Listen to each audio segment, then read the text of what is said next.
Okay. Let's get underway. So, okay, so welcome back everybody to our ongoing quest to build a culture of empathy. So we're recording this call for educational and promotional purposes. Okay, so we would like to do a short round of check-ins, and we're going to take 30 seconds each to share like 3 things, like any questions from last week, how our empathy buddy calls went, any short report from facilitating an empathy circle this week. So I'll call on people as I see them on my screen. So yeah, Emma, you're first up. Would you like to share something? Sure. I really enjoyed the empathic listening call with Jenny earlier this week. It was really nice to reconnect after having been in circle together and just hear what was alive for each of us, which turned out to be somewhat wide-ranging in addition to our experiences with the empathy circle from last week, which was a good learning experience for me because it was my first experience with a little bit of misunderstanding. So I'm looking forward to talking more about how we as facilitators help when we kind of see some extrapolation or misunderstanding happening. What was the third thing? Oh, I didn't facilitate an empathy circle. I did try to do a little bit of empathic listening back and forth with my husband, which I really enjoyed. Okay, thank you. Thank you, Emma. Leslie, would you like to share next? Sure. Hello, everyone. Dolores and I were empathy buddies and made a really concerted effort for about an hour, but somehow just weren't able to connect with the technology. So sorry to miss out on that. Aside from sort of some informal, impromptu empathy circle sessions with Kian this week, did not facilitate a larger circle, but am posting actually to our local forum as of today an invitation to folks wanting to join in a circle with a specific focus on imagining the future. Wow, thank you. Thank you, Leslie. Camille, would you like to share next? Sure. Let's see. Unfortunately, I wasn't able to link up with my buddy because of some scheduling issues that we both had, but we plan on doing that perhaps over the weekend. And I did speak to a couple of my friends about the empathy circle concept, which they were very interested in learning about, not so much interested in participating in.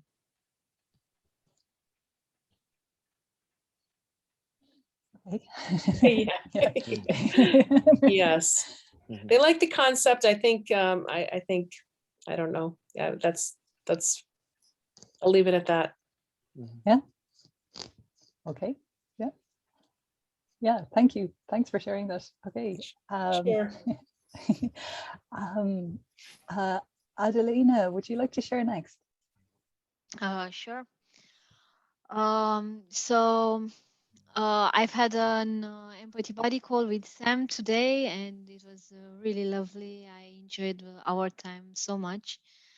It really we touched some deep areas and really important, at least for me right now, which is one of them being self-doubt and trusting myself. And I think I'm in contact with this a lot, with this being probably the main reason why I'm not organizing any empathy circles at the moment. Yeah, so that's about me. Okay. Yeah. Okay. Thank you for bringing that to the circle. Nice. Anouk, would you like to share next? Sure. So I apologize because I wasn't able to make it last week.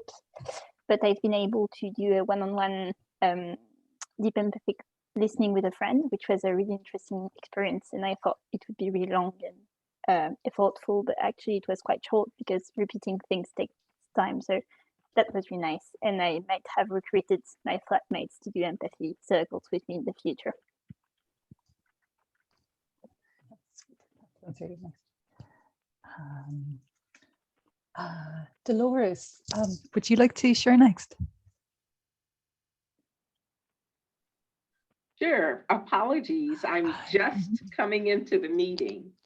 So You just appeared on my screen, yeah. yeah. So what is the question? I just posted the questions in the chat. And Michelle may want to repeat it. Okay. Yeah, Dolores, if you'd like to share any questions you had from last week, how your empathy buddy call went, and then anything you'd like to share about your circle, if you had one this week, like just 30 seconds, something brief. Okay, great. So I had to leave early last week, but what I heard was very enlightening and insightful and exciting. So I don't have any questions about that. I was able to actually have an empathy circle. I thought it went surprisingly well because it was just the process itself that allowed people to hear through the eyes of other individuals and their voices. So I thought it was very good, and they did as well. So I'm looking forward to next steps and even becoming a better facilitator. Thank you so much. Thanks, Dolores. Okay. Gefan, sorry, would you like to share next? Sure. I am Camille's body call. I was lacking in communication for the last week, but we're gonna talk over the weekend. I'm waiting for our call, Camille. Regarding the circle, I was hesitated about hosting it. I am very anxious about being in charge of a space where people are sharing their emotions and that I'm in charge of it. And I feel so much responsibility because you're very vulnerable when you're sharing. So that's it. That's what I want to share with everyone. And maybe I'll feel different in a way during our meetings. Thank you. Oh, thank you. Hopefully our trainers might speak to this topic in the next sections. Yeah, thanks for bringing this. Okay, Sam, just going around the screen in order. So yeah, would you like to share next? Thank you, Sam. Sure. Yeah, it's, when I specifically practice just the reflection part, it's it's very liberating to have that experience, to be not only as a listener, right, to express exactly what I hear, rather than going to my own thoughts and what I want to do and all that in my own stories. That's very, the reflective listening part was just really a blessing to experience once again. And then with Adelia and I, when we went much deeper than I originally had thought, just in 30 minutes. And it was very supportive to have that experience. I facilitate MVC circles, MVC beginner workshops. And one of the things we practiced was this. And so I sensed the group been meeting for about 3 months now. And there was a little awkwardness at first. And then of course the ticklish laughter kicked in, and then that was it's just enough for us to facilitate it and push through it. So it was a different entry, a different flavor of check-in process that I think I'm going to continue using. And Edwin, thank you so much for the detailed videos. I feel like I'm blessed with having Carl Rogers right there in my living room. So thank you. Thank you so much, Sam. Maria, would you like to share next?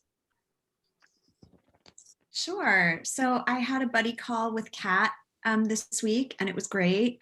We actually just used our circle to process our impressions of the training and of empathy circles so far, and it was great. And Kat's doing a really cool thing where she's using Meetup to create empathy circles around a topic, not necessarily like a hypercharged emotional topic, which to Geffen's point is a great dip your toe in the water of just having an interest topic, that not something that's like racism or, you know, global warming or, you know, yeah. And so that was really, that was kind of a gift to me of like, oh, you can do these in different ways. And I didn't have a chance to do an empathy circle this week because my schedule was madness, but it was interesting. I was practicing without somebody knowing. I was practicing the active listening with someone I was talking to, and it was a little jarring for them that I was actually reflecting back, which I don't know if that's a good sign or a bad sign. But it was, I kind of had it in my mind in all my interactions this week. And so it was really interesting to connect in that way and really focus on the active listening and the reflecting back in my interactions. Okay. Thank you, Maria. Let's go back to the screen here. Cian, would you like to share next? Yeah, so I had a buddy call with Mina, who I don't believe is here yet. Yeah, and I really enjoyed that. We, you know, through our circle, you know, found a lot of, I guess, resonating. So that was enjoyable. I did not, you know, I did some reflecting circle with my mom, but I haven't done one with a larger group this week. But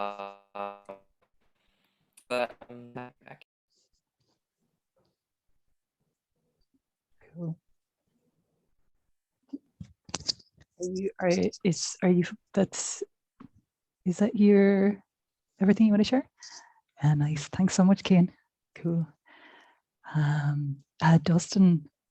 Sorry, I'm going a long way around the screen. That's all right. You know, I feel right now like a kid that shows up to class and didn't realize there was a test, because I honestly, I had no idea about the empathy buddy call that we were supposed to make at this point in time. So I don't know where to look to find who my empathy buddy actually was. So if there's some way, maybe Edwin or somebody can fill me in on that. That way I can next time not show up without having done that. Would be good. I mean, I did have a conversation with Bram. So I mean that there was that. Okay. Yeah. So which I have a conversation with Bram every night almost. So that's one of those deals. So aside from that, that's pretty much all I have right now. Cool. Okay. Hopefully, yeah. I don't know. I can probably address that when it comes to this. Yeah. Cool. Yeah. Nice one. Okay. I believe we have everybody now from the facilitator group. Is that right? Is there anybody not spoken? Did Jenny check in? I didn't think Jenny. Jenny, I'm so sorry. Thank you. I'm so upset about that. It's fine. Really, I'm really sorry. It's okay. It's okay. It was really sweet buddy call with Emma, and I did the empathic listening with my husband, which was also very sweet and surprising.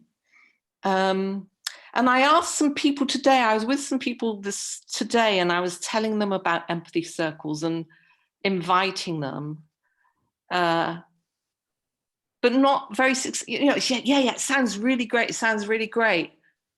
No, I don't want to do it. So I'm kind of very aware of people's reticence, or what are they worried about, their anxieties around it, and wanting to examine that a bit more closely. And also, or if I've had my 30 seconds. Thank you. Okay. You're allowed to take longer because I Oh my.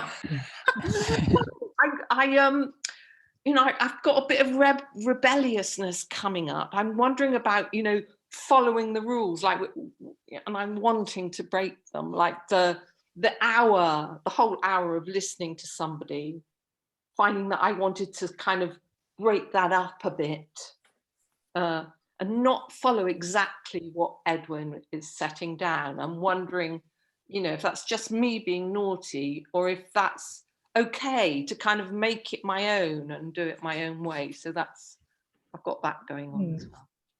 Nice. Yeah. Nice. Okay.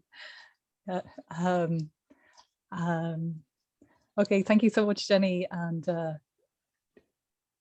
Edwin, you've unmuted. Would you like to take Minna just joined us, if you want to. Okay, thank you. Hi, Minna. Hi. Hi. So we're doing 3 questions. We're doing so we're doing check-ins at the moment, and the 3 questions are, and it's 30 seconds of any questions from last week, how your buddy call went, and if you've done an empathy circle this week, how did it go? Okay, check-in. So yeah, I'm feeling a little rushed because I was running around trying to get here on time.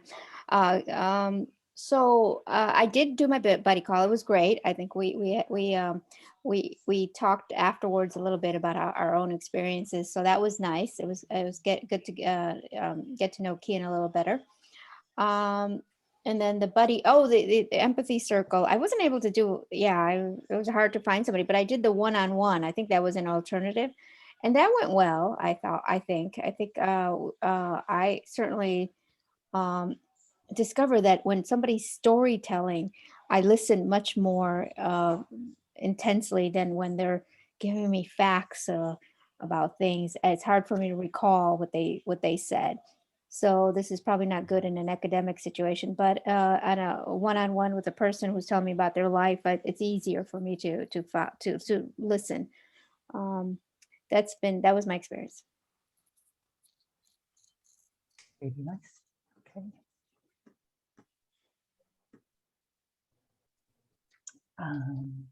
So, Cash, would you like to share next?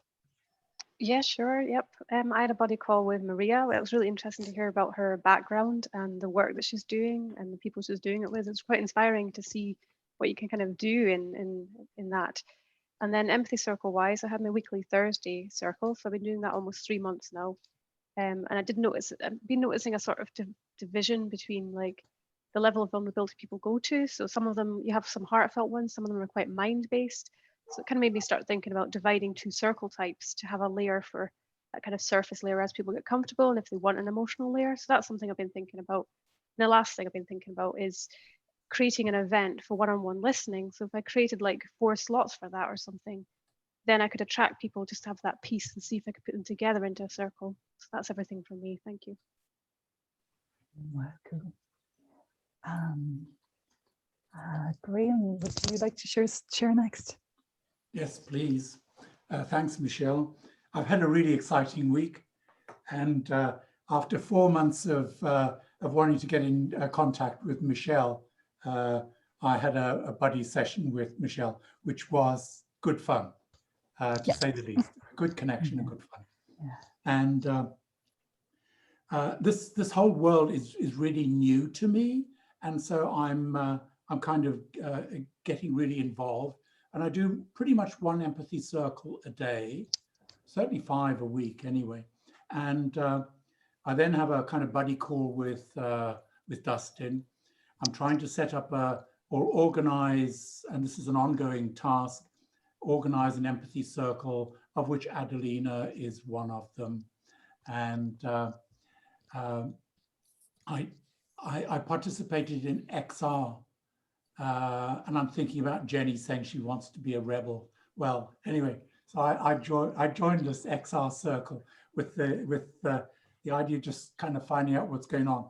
And it's really quite fascinating because there's the opportunity of using these skills in facilitation. And that is setting another little hair running. So there's lots going on and it's all very exciting. And I'm happy to be here. Thanks. Cool. Celine, would you like to share next? You muted, Celine. Muted. Thank you. My connection is really unstable. So when I stop my video, you'll get some daffodils and that's holding my place. I don't know if it would serve me to leave the Zoom meeting and come back on or what.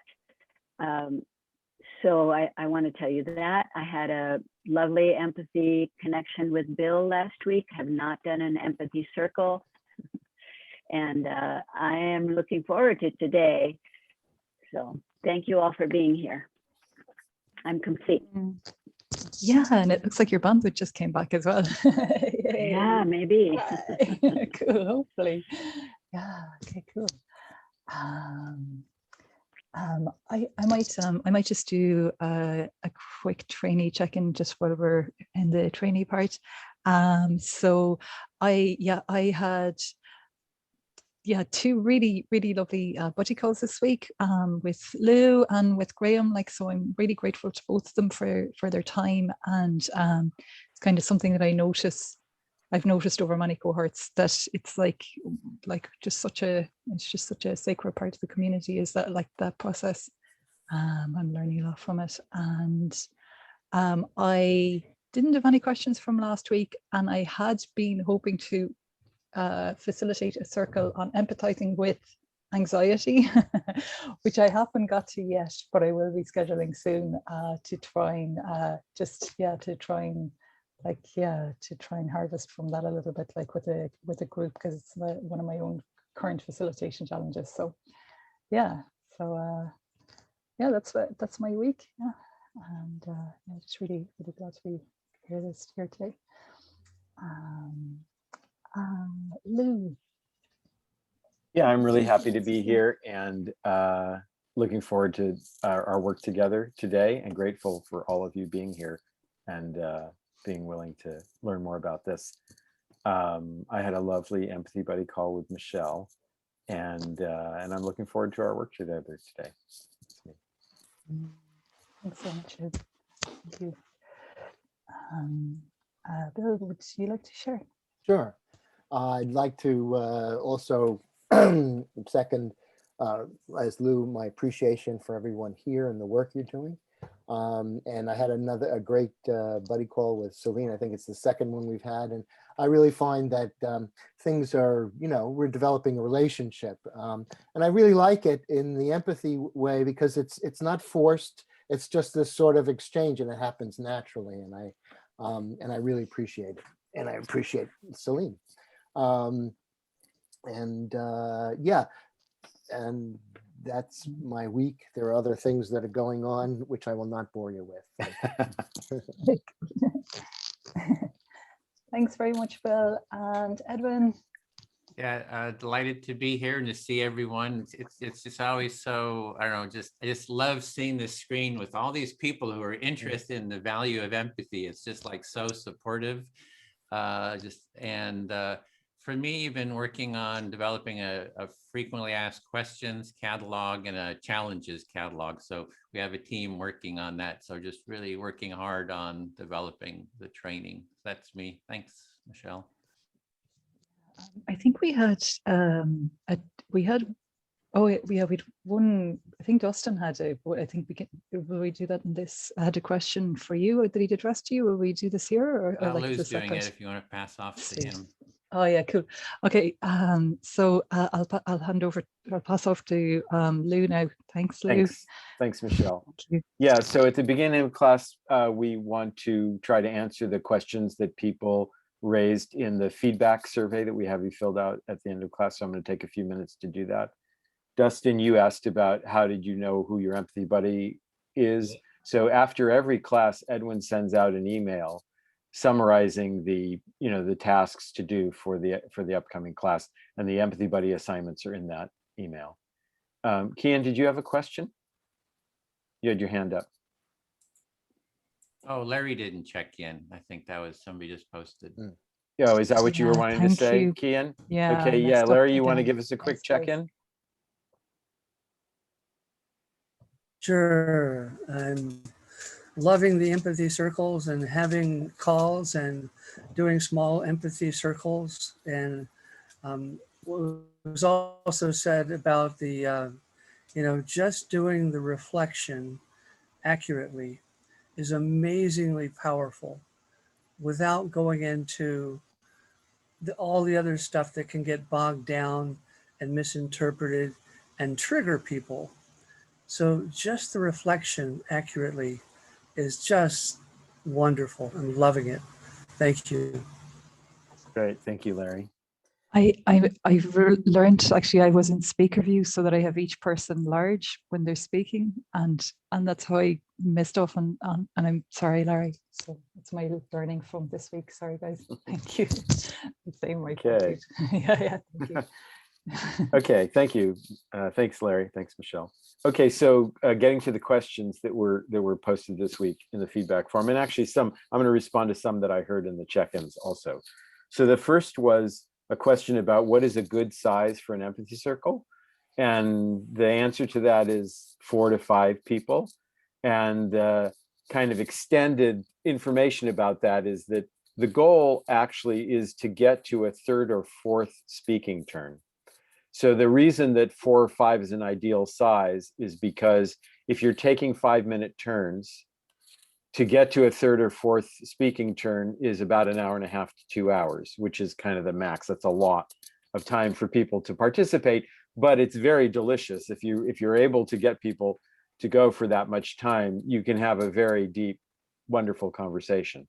As a facilitator, if you have less time with people, like you only have an hour, you can only get them to commit to an hour, then you might consider taking shorter speaking turns, like 3 minutes apiece. Or if you have more people, then it's more difficult to get to the 3rd or 4th speaking turn. But if you really want kind of the magic of the empathy circle to start happening, it's usually on the 3rd or 4th speaking turn that starts to happen. So you want to adjust the parameters of length of speaking turn, time together, and number of people to try to get to a 3rd or 4th turn. That's the way to think about it. Okay, next, how to start an empathy circle and set the right mood. There was a question about that. So we're going to be practicing that in the circles today, doing an intro, the way that you welcome people, tell them the purpose of the empathy circle, explain how it works. That's all how you kind of set the stage. And you're going to be practicing that and hearing others practice it too. So you'll learn a lot from doing that. How to get a group to do an empathy circle. And there were several people that talked about the challenge of doing that. And that's actually something that I think we want to have like an empathy cafe on and really hear people's ideas about that. My own thinking at this stage is that the strongest thing you could do is use Edwin's suggestion that he gives in his emails of saying, I am taking a class and I have an assignment to hold an empathy circle. Would you please help me do my assignment? Usually people are willing to help you accomplish something. Whereas if you just say, oh, there's this wonderful thing, empathy circle, come and talk, we'll listen to each other, they're less certain what that is and they don't know what they would talk about and they're frightened of that. So, but helping you do an assignment, they're much more likely to agree to. Next, there was a question about what if the listener is going off track and just talking about something else? And someone also asked about what if the listener is misunderstanding the speaker? And I think as a facilitator, you want to give, well, if the speaker is like really going off track, then you want to interrupt them and say, please remember that your role right now as the reflector is just to reflect back what you're hearing the person say. And, right now you're starting to tell a story about something that happen to you. And your role, and you can do that when it's your turn to speak, you can do that if you want. But right now your role is just to reflect back what you're hearing. So if someone is going off on a tangent of their own, you want to interrupt them. If they are just misunderstanding the speaker, you want to let the speaker have an opportunity to correct them, and let a self-correcting process happen there of the speaker saying, well, you got this part, but no, you missed this, or you missed it completely, and here's what I'm wanting to say. If the listener misses it a second or third time and the speaker is getting frustrated, that's when you would want to intervene as a facilitator and say, well, this is what I'm hearing. I'm hearing that this is the pieces that's missing. Is that right? And then if the speaker feels heard, hopefully the listener will learn from that.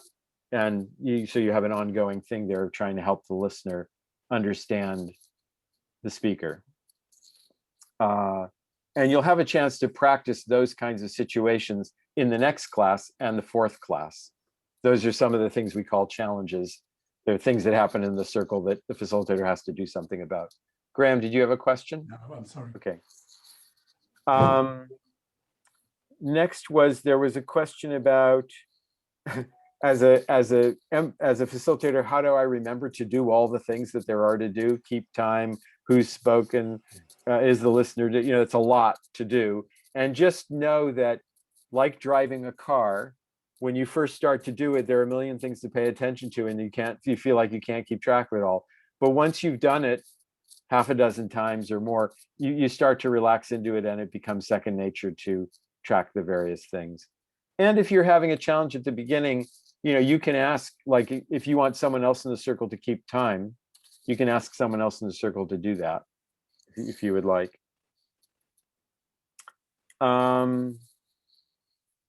Let's see, there are 3 more things. We're already at 10:33. So there were a couple more things, but I'm gonna let them go because we're past our time for this. So hopefully that was a support to people. And I'm throwing it to Graham, I think. No, is that right? Yeah. Graham.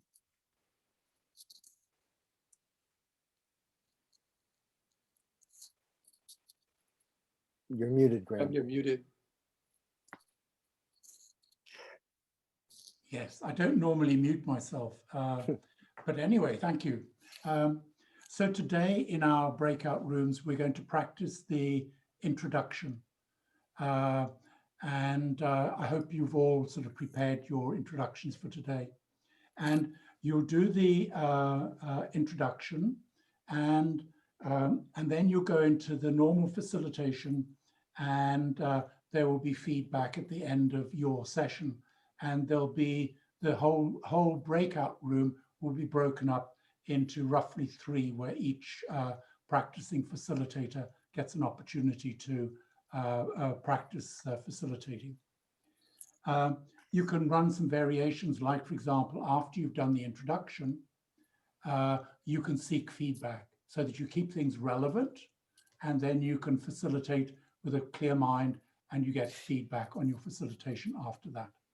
And it's an idea to leave something like about 5 minutes at the end of the whole session to exchange notes and give feedback generally. So that is my contribution. Over to you, Edwin. Okay, I just mentioned that the topic, as a facilitator, your topic is, what are your thoughts and concerns about being an Empathy Circle facilitator, or whatever, as usual, whatever is alive for you. So we're going to go into our rooms now. We have almost an hour and a half, just hour 25 minutes. We have room 1 will be with Michelle. Room 2 will be Graham. Room 3 will be with Celine, with Bill supporting. There's just 2 participants, so you can each participant can have more time for their section. Room 4 is with Larry and Lou supporting, and then room 5 is with Kat, and there's just 2 participants in there, so they get more time. Yeah, looks like you have something to say, Graham. I have a question. When are you going to call us back into the main room? It's at the top of the hour, which is in almost an hour and a half. Okay, So I'll top give of the hour. about a 10-minute warning, just 10 minutes to closing. So you'll get that warning in the announcements. And I see Maria has something. Yeah, so I just want to make sure I'm clear. So are we all practicing pretending that we're a facilitator? Exactly. Okay, thank you. And the trainees in your breakout room will kind of help guide you in the process. So okay. Bill had a point too. Bill, something you wanted to say? Well, just that I think for the purposes of this exercise, I think we have 3-minute turns. I think if you've less, you can go longer, 4 or 5, like if Celine and I. But just to let you know that we just do that so that as a facilitator, you can practice those transitions. That's all. Right. Thanks, Bill. For that. So here we go. See you there.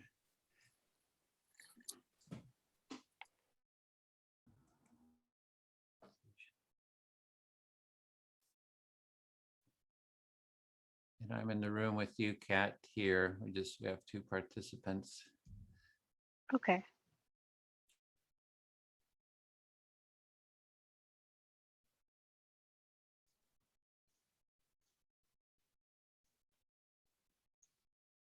There we go. Okay. Hi, Jenny. Hi, Camille. Hey there. Hiya. Hello. Okay, so we're going to have each of you facilitate a circle, and it will have 2 parts to it. So you'll do your how to. Sorry, let me mute this again. So what we're going to do is each one of you will take, I think, up to 30 minutes each, because there's 2 of you, and you can do your how to introduction, and then there'll be a section for you to actually facilitate the circle as well. And then once one of you's done one turn, we'll give you some feedback, and then we can swap over for the second person to do their turn. And there's a second option of splitting it up more, if that's preferable, where you can just do your intro, have some feedback, and then do the circle. Or we can just do it with one block that you're just doing each. So which preference do you want to go for? We normally do the block, but you do have the option to split it up if you want to. What's your thoughts? Don't know, don't care. Okay. Don't mind. And Camille, what about yourself? Are you happy to go with just the usual way that we put the how to introduction, and then we do some time facilitating? Yes, and I'm so sorry. I didn't realize that we were supposed to prepare an introduction, so I haven't done that for today. Oh, that's nor okay. You can still, what we can do though, is you can still have a go at introducing it, just answering some key questions about the Empathy Circle so that people know what we're doing. And as you come to do the facilitation, you can start to respond to people if you need to remind them how to do it. So that is a choice there if you want to do that. It depends on your comfort levels as well. If you're really, really uncomfortable with doing the intro, then we can perhaps take it out, but it'd be good for you to have a go and see if you can give us some of the key points about the Empathy Circle. Okay. So so if you are doing an intro, I'll give you some ideas for questions to help you kind of feel inspired what you're going to say. So want to know what it is, how it works, how the turns work and the roles in the circle, that kind of thing, and how we go around and what the facilitator does. So that's some of the key points to kind of make, but don't worry about it if you don't have them all. Just have a go at it and see how you feel the way that you describe it, just as it comes out of you. So who would like to go first? And we can have 30 minutes if you'd like. And so you do the how-to introduction, and then after that, we can do a circle for up to 30 minutes. Who would like to go first? I'll go then. Thank you. We've got good experience, Jenny. Okay, you want to take the lead, Jenny? And I'll start the overall time for your section. I'm sorry, I missed that. Did you say you were going to time it? So I'll hold the overall time for your section, but if you're happy to hold the times for the turns, and if you want to take the lead now, then you can start to lead the circle. Are we doing 5-minute turns, are we? We can 3 minutes for the section because you don't have as much time for the whole circle. 3 minutes. Okay. All right. Right. So an empathy circle is quite a simple practice, but that doesn't mean it's easy. And it's a conversation, but it's a structured conversation. And it's about talking and listening. So we take roles, you know, there's a role, one person will be the speaker, and one person will be the active listener in any turn. And it's usually a set time, 3 minutes, 4 minutes, 5 minutes, depending.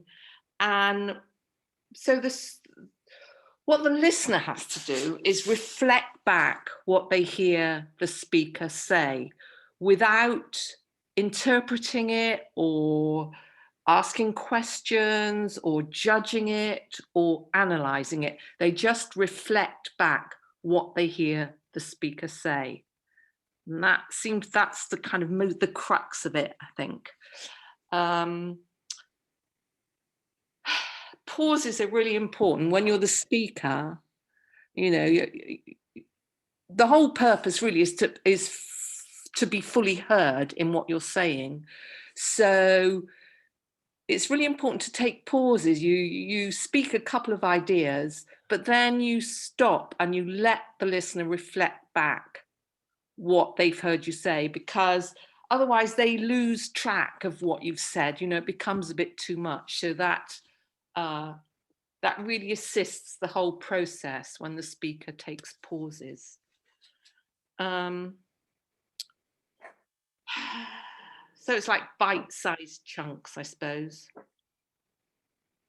The listener can ask the speaker to clarify if they're not clear. Or the speaker, if the listener reflects back and it's not what the speaker meant, then they can clarify it. They can say, no, that's not what I meant. And you just go on like that for whatever the time is. And then you pass it on. So the listener will become the speaker and they will choose the next person to listen. As the facilitator, I take part in the circle, but I won't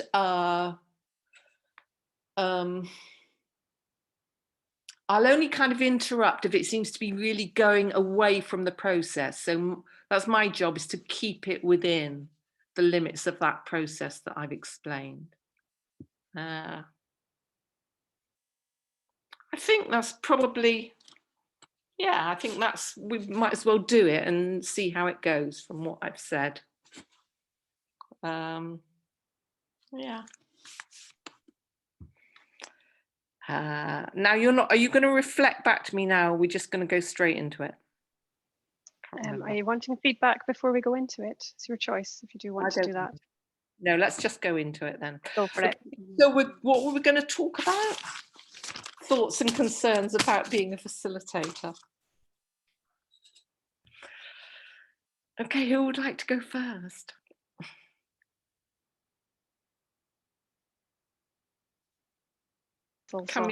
Yeah, I can go first. So with regards to thoughts and concerns about being a facilitator, I think similar to what was shared in our group session. Yes. Can you hear me? Who would like to listen to you? You have to be a listener. I'm sorry, I probably didn't say that. Who would you like to listen to you? I'm sorry. I thought, Jenny, are you my listener? You choose your listener. I'd like, if you would like to be my listener, that would be awesome. Okay, fine. All right. So, sorry for the barking dog in the background. That doesn't really help. I think my concerns about being a facilitator were shared in our group session, which is having a comfort level with presenting, not only presenting the format and the actual format, but also being responsible for what other people are sharing. I think that sense of being responsibility is a concern. Okay, so your concerns about being a facilitator are, as you shared in some other circle, are to do with being responsible, but taking responsibility for what everybody is saying. Yes. I think also, I think it's natural, especially if you haven't had much experience. So for example, this is only my second session, and it seems like there are people with a lot more experience than I have to actually control. There's a sense of having to control or correct how the circle is being facilitated. So if someone goes off on a tangent, or if something needs to be redirected, having to be the person to bring the group back to the purpose, its original purpose, seems a bit uncomfortable. Oh, so you've got some anxiety as this is only your second empathy circle. Yes. Other people seem to have a lot more experience. Yep. That's makes you a bit uncomfortable, and it's a worry. You've got a worry there about if people go off track, if they go away from what the confines of the process, that you have to bring them back, and that feels uncomfortable to take on that role. Yes, it does feel uncomfortable. I think also the fact that we're having to, in the second session, actually describe the facilitator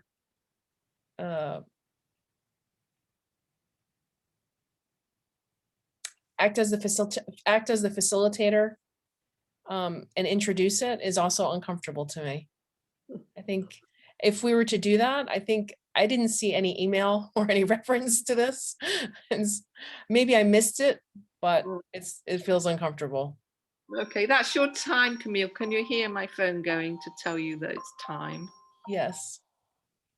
There is a phone to say that. So the other thing that you're not comfortable with is that having to explain it, and you didn't realize that you were going to have to do that in this session. Yes. So it feels like kind of quite a big deal having to take on an explanation for what the whole empathy circle is. Yes. You didn't see the email. Well, was there an email? There was an email. There was an email. Okay. All right. Well, thank you for hearing my concerns. Oh, you feel fully heard, Camille? Yes, I do. Okay, great. Thank you. Okay, so me next, and I'll ask Edwin to listen to me. Listening.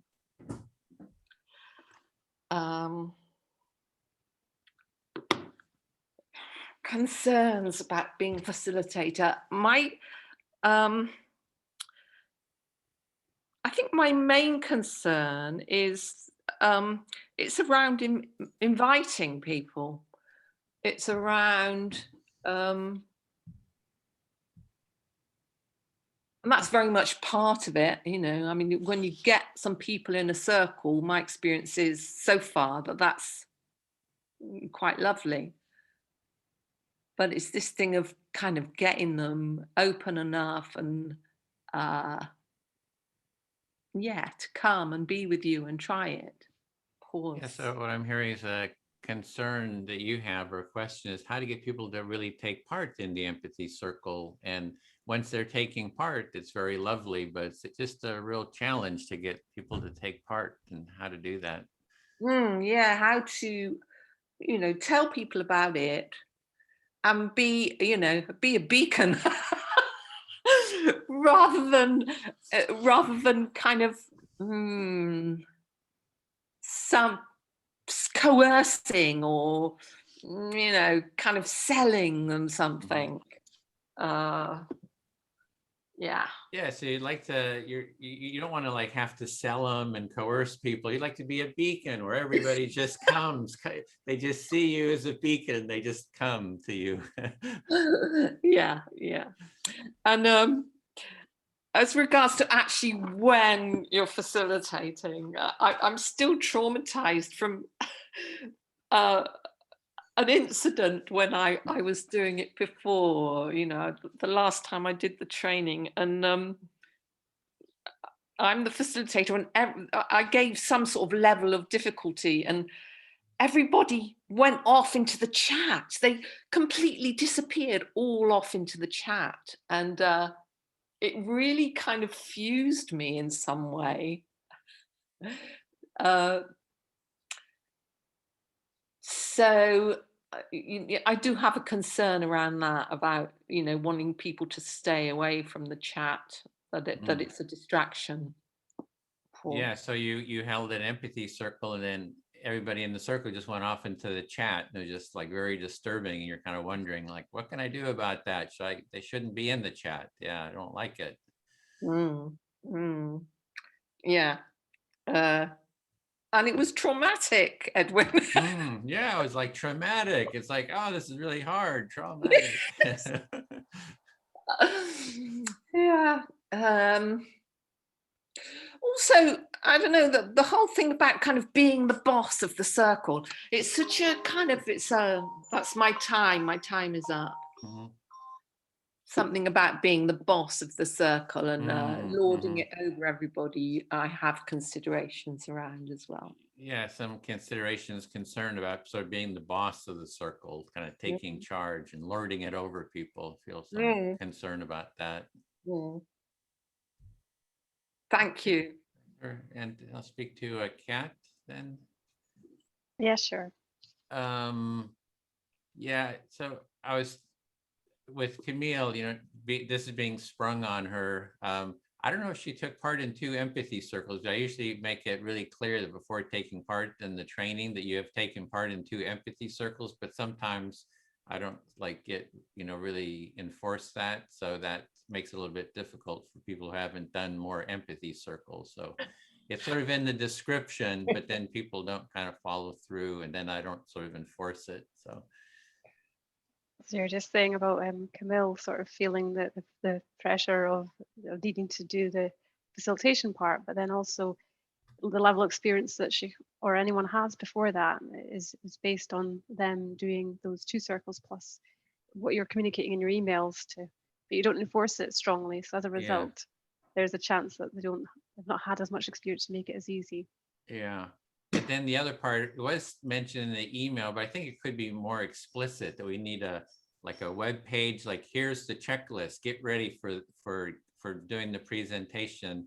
And I just put in the chat the PDF. There's a 1-page PDF there. If you just read through that PDF, that's sort of, you can get by with just that in terms of doing the presentation. So you're just saying that in the email could be missed. And so maybe you're thinking it could be a good idea to put it on a kind of more website position with a checklist. And then you're providing this PDF document that can actually help us get by because it's got the basics. Yeah, so it's like this checklist. Have you done this? Have you done this? Have you done this? And then we have 3 sample presentations by people, I think, recordings. So see the 3 sample recordings so you see how it's done. So how do we create a real pathway? Because I don't want people to feel anxious, about this. Oh, this is all sprung on me. I feel uncomfortable. So I want it to be as smooth and easy and, as possible for people to do this part. So you're emphasizing that checklist would be really good if it was quite clear for people to tick off what they've done. And then if we had some examples from others that they could watch, then that'll give them some more guidance to be more comfortable doing it as well. Yeah, we need another design team. You and I are on the design team for the challenges. Maybe we need another one to develop this. So we're on a design team for the challenges, but you're considering another team for being able to develop this as well. It's going to be a full-time job for you. Well, yeah, you've got full-time work available. Unpaid. Unpaid. Yeah, I feel fully heard. Thanks, Edwin. Okay. Camille, could I speak to you? Yes. Okay. So for me, when I did my first one, I also had this situation as well. Like, oh no, I've got to do this. So like last week, 2 cohorts ago, I'll pause there actually. Okay, so Kat, you were saying that you felt this a while ago, you felt the same kind of, oh no, a little bit of anxiety when you're first starting out. Yeah, with the same stage of the training, but in the first cohort that I did. So in the first cohort that you did. Yes, absolutely. So at the end of last week, but in the last cohort, I actually watched a video of Lou doing it to be able to take the information from him doing it to then write my own script. So you were able to write your own script from watching Lou's recording. Yes, and he actually sort of did it in the form of like questions on the sections. So part of my thoughts for Edwin's idea is that you could post those key questions for people to fill out their own answers, and then you would still be answering the key questions, but you would actually have the answers. And I've got them there as well. So like you could actually, I'll type them, Edwin, if you want. These are the key questions that Louis actually like answers. So that's how I wrote mine based on his questions. So I'll send them to Edwin. So you were sharing a set of key questions that you had written down that you use as, I was going to say as a cheat sheet or as a guide that you have found to be very helpful that you'll be sharing. Yeah, absolutely. And so my concerns about the being facilitator, I've been doing it for almost 3 months. So, but one concern that's constant is all about meeting strangers. So you've been a facilitator for 3 months, and one of your concerns is about meeting new people. Yes, so I've attracted 80 people to a group because they have a shared interest in personal development. And of those 80 people, some of them are facilitators or have done circles before. So you've attracted a really large number of people to your group. You have 80 people, and you have concerns about, I'm sorry, I didn't catch what your concern was. So some of them know the empathy circles, but some of them don't. So out of those 80 people, some are familiar and some aren't with the empathy circle. And that's what the challenge is. They're on different levels. Yes, absolutely. So I do make it clear that we explore personal development through empathy circles. And then we've got goals about developing skills and empathy as well in the group. So, the focus is on professional development, and part of that is developing the skill sets of listening through an empathy circle. Yeah, I'll just to clarify on just to finish, it's personal development. Did I say professional? Yeah. Okay. So if you just want to reflect that last bit, and then that'll be my turn. All right. So, so there was a correction of not professional development, but personal development. Perfect, Camille. Thank you very much. I feel fully heard. Thank you. All right. Edwin, would you be my listener? Listening. Okay. So I think it's going to be very helpful to have a checklist and a cheat sheet as a reference moving forward. And I think one of the challenges too, just to be perfectly honest about this past week, is it's been a very challenging week for me time-wise. Yeah, so you feel it'll be helpful to have sort of a cheat sheet, sort of some steps there to help. But then there's also the other challenges is just time, just during the week. You just don't have, it sounds like you have time challenges. Yes. Yes, and it's so interesting that I feel that my listening skills, I feel very distracted from listening, and also apparently from reading material because of the 12-hour days that I'm putting in with a new client, which really requires all of my attention. Yeah, so you have a new client that's taking a lot of your time and a lot of your attention, which means other things get set aside, or you don't have the time for the other things. Yes. So this is actually a really good reminder to settle down, and actually to it's a great opportunity to refocus and only be in the moment of this moment, as opposed to feeling a little scattered in trying to multitask and be doing things in different directions. So you're seeing this as an opportunity to focus, just be present and focus, versus be in a lot of different, your mind being in a lot of different topics and areas. So kind of take advantage of this to focus and be present. Yes, and I also feel that probably I'm not the only person feeling this. I'm guessing that there are a lot of people out there in the world that are also feeling pulled in different directions, and bringing it back to the empathy circle. It's a way to feel grounded and feel grounded. So you're saying that the empathy circle might be a way to get grounded, almost like meditation, kind of get grounded in the present moment. Yes, if you can get over your initial anxiety, you can get over your initial anxiety, performance anxiety, and feeling a little vulnerable, then there is an opportunity to actually settle into things and kind of get into the groove of being a better giver and receiver. Yeah, so there's a part where you have to get over this anxiety first, presentation anxiety, all the different anxieties. But once you sort of get past that, you can kind of get more into the groove and get more grounded. Yeah. Yeah, Camille. Thank you. Did you feel Thank heard? you. Yes, I do. Okay, Thank great. you, Edwin. I'll speak to Jenny then. Okay. Yeah, that's another project that I see is when you first start, there's this anxiety level. I mean, it's like most people talk about it like, oh, I've got this anxiety. Am I listening well? Can I focus? Am I doing it right? I mean, there's all these anxieties when people first start in the empathy circle.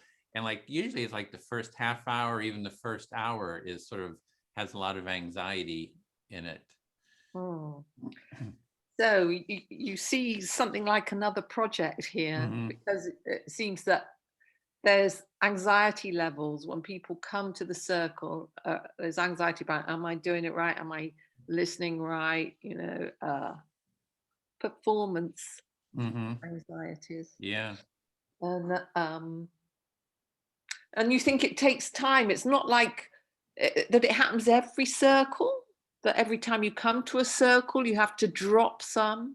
Yeah, it's more for new people. It's like if you're sort of more newer, not really familiar, and that's why we'd like to go for 2 hours. So, hey, you have the first hour, you have to kind of get grounded, kind of get into the practice, get into the flow, and then you settle into it. It's, hey, this feels pretty good. I get the flow. So that's why we really like to have like 2 hours. So, hey, you have like another half hour, an hour of just, feeling the positive aspects of it. Okay, so that's why you think going for 2 hours is a really good idea, because it takes an hour for people to get over themselves in terms of their anxieties, and then they can get in the flow and really get the benefits in the last bit.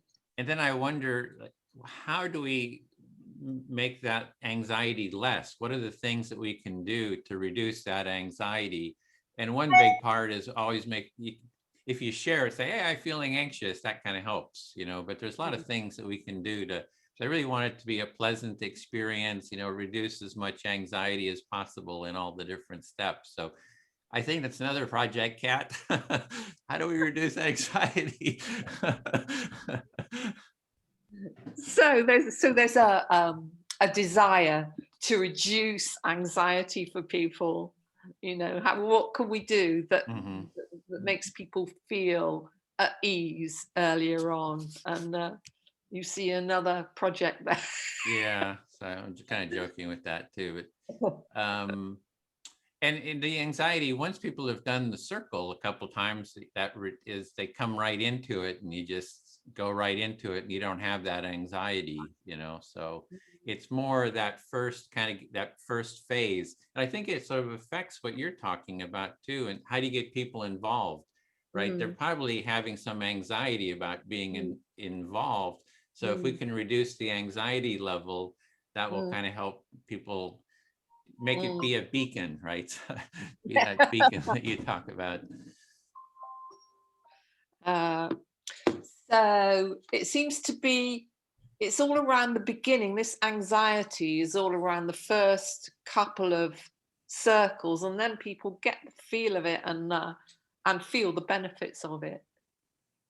And what I was talking about, you know, getting them to the circle and the first couple of circles, what we can do to kind of look after people really well at that point. Reducing the anxiety level there, yeah. Reducing the anxiety level. Feel fully heard. Thank you. I'll just pause you there because you've got one more turn before your full turn. Your full time is up. It's just last turn now. Okay. Kat, would you listen to me, please? Yeah, I'll be a listener.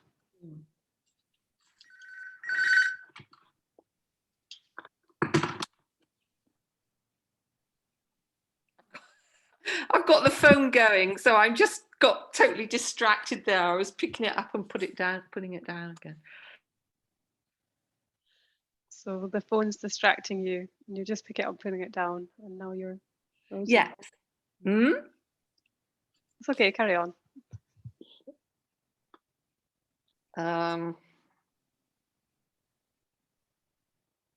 You know, sometimes I haven't got a lot to say. And so being a facilitator, it feels like you've got to be quite on the ball, you know, you've got to be quite sharp. And a lot of the time I'm not that sharp. No, I'm quite, you know, I don't know what if I would say spaced out, but, you know, quiet. And so you're just saying you don't always have a lot to say. Sorry. No, go on. So you're just saying you don't always have a lot to say, but then you're reflecting on how it is as a facilitator with all the things you've got to kind of like keep on top of and be on the ball, and then you're reflecting on yourself and how you kind of like to be chilling. Not necessarily that sharp. You're saying that you're not that sharp. Yeah.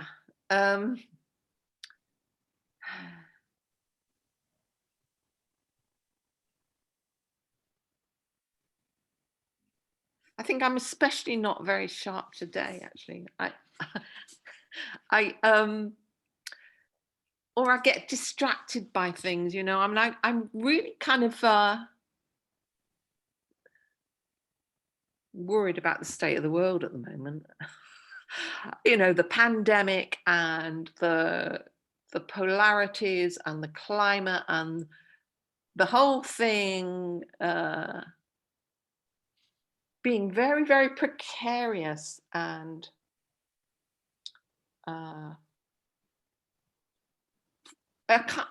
also a feeling that this, you know, this kind of this empathy, this kind of process is could be very helpful in that overall situation. So you're just saying that you're not feeling too sharp today, but then you're also reflecting on your overall feeling and observing the kind of like bigger picture of the climate and the polarities between people. And you're saying how it just feels a bit precarious at the moment. And you're also feeling that this process could be something that's really helpful to that bigger picture. I think I mentioned the pandemic as well. I know it's not a very, I don't know, I don't mention it very often. Yeah.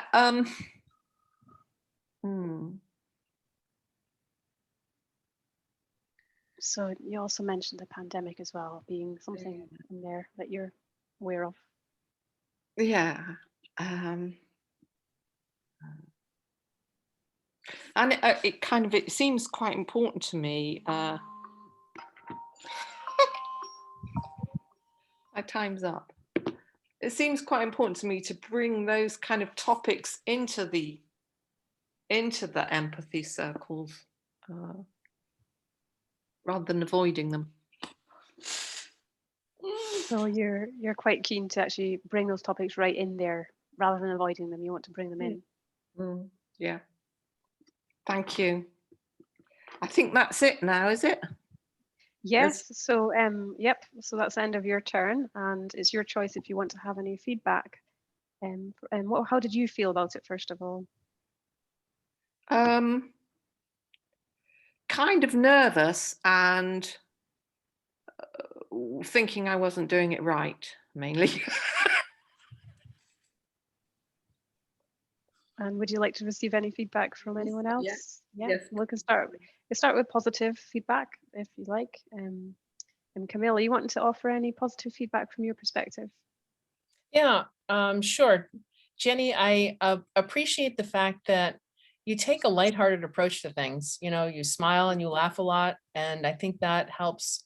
It helps put me at ease. So I'll speak for myself. So I think that is a big plus, and I think you're very thoughtful in the delivery of what you're saying. Thank you.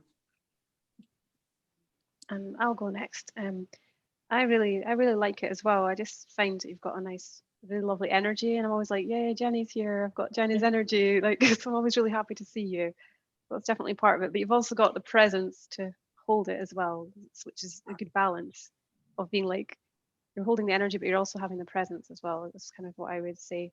And you kind of have a nice approach, kind of supporting people as we go along with little pieces as well, so that they feel connected. That's what I would say. And Edwin, are you wanting to contribute anything there? Yeah, the instructions seemed good to me. You know, it was as clear, and the energy feels good. See, I felt sort of playful. Oh, I can be playful here, kind of joke a little bit, and it has that kind of openness energy to it that I appreciated. Brilliant. Jenny, do you want to hear any? And sorry, yeah, carry on. well, you know, give me the shit. Any points that we would say? Not really. I don't think there's a lot there because you already know what we're doing quite well. I mean, in the how-to, there's always more points that could be made, but they were addressed when we were doing it, so they're covered either way, which is really good. So I don't have a lot I would actually say in that respect. I think what I noticed was I didn't say I'm going to time it and this is how I'm going to time it with the phone. I didn't say that. And I don't think I pointed out that as the listener, you choose the next person who's going to listen to you when you become the speaker. I didn't point that out. So Camille wasn't aware of that the first time around. And obviously, you know, it's not as good as how Lou and Edwin do it. Perfect. Well, Anything else anyone wants to say? Sorry, that was carry on.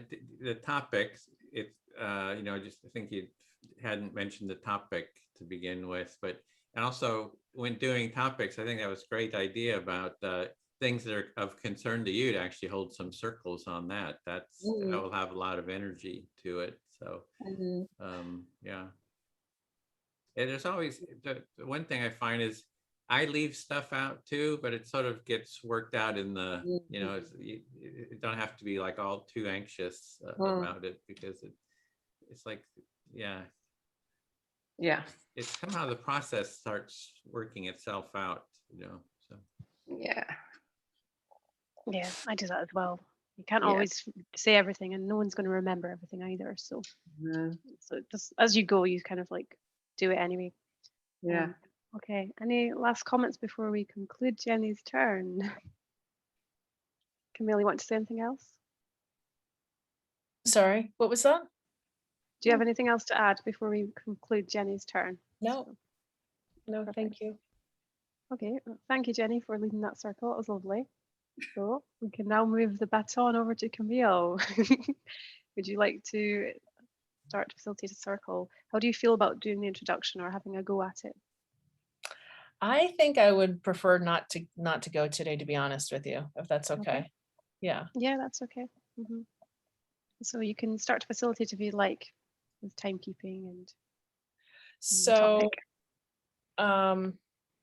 so are we still going on 3 minutes then? Yes, that's the time that we've got because it's a mini circle. So you've got 30 minutes. Okay.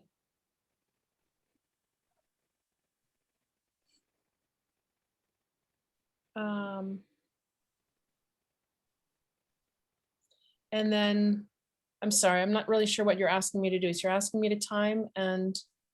Yes, so if you've got the time, then if you can keep the time and then show us what you're going to use to demonstrate the time is up. Okay, So so we'll know that. I'm going to use my cell phone using a 3-minute timer. Perfect. And then if you want to set a topic and then you can start the first person. So is the topic different from the topic that we just discussed, which is the challenges of being a facilitator? Same one. We can stick with the same one usually. Okay. So then, I'm sorry, I'm asking all these silly questions, but then do I go first or does someone else go first? So you can set the topic and tell everyone this is what the topic will be, and then you can say who's going to be the first speaker. Okay. And then you can choose. If we all know what we're doing, then it doesn't matter who the first listener is. So it's your choice if you want to be the first listener, or we'll let the speaker select the listener, as we do know what we're doing in a circle. If you want to introduce the topic and then ask for this first speaker. Okay, so to introduce the topic is going to be, what are the difficulties that a facilitator faces in an empathy circle? And who would like to be the first speaker? So I'll be the first speaker. Yep. Jenny, would you be my first listener? Yes, I'll listen to you, Kat. Okay. Yeah, so thoughts and concerns. So yeah, I suppose I have two different ways of it. One is like, oh, there's no one coming, oh no. The other way is, oh, there's too many people, I can't handle them all. So it goes two ways, and with your empathy circles, it's, oh no, nobody's coming, or it's, oh, too many people are coming, it's too much. Yeah, and then I'm like, oh, hey facilitators, do you want to come and help me host empathy circles? And then all the facilitators come, and then the other people don't come, and then I'm like, oh my god. Okay, I get it. So then you think loads of people are going to come, so you invite more facilitators, and then all the facilitators come, and then none of the other people come, and it's, it feels a bit mushy. Yeah, and then the week after that, the facilitators don't come because they feel it's like one promotion for one time, and then the week after I'm like, I need facilitators, and then the people come back again. So it's kind of an ongoing thing, week to week. There'll be lots of facilitators and not enough people, and then there'll be loads of people and not enough facilitators. Yes, but basically it has been consistently at least 5 or 6 people every week for 4 months. So that's been something that's been really good. On the other hand, it has been 5 or 6 people every week for 2 months, 3 months. So that's, something to be really to be proud of. Yeah, absolutely. Is that time, Camille? 1 minute and 13 seconds left. Oh, I wasn't sure if it was, yeah, okay. Yeah, so I suppose it's just, I think I've always had this resistance about doing things that I'm thinking, oh, I could just go for it. Yeah. Then I'm like, oh no, I might be too successful.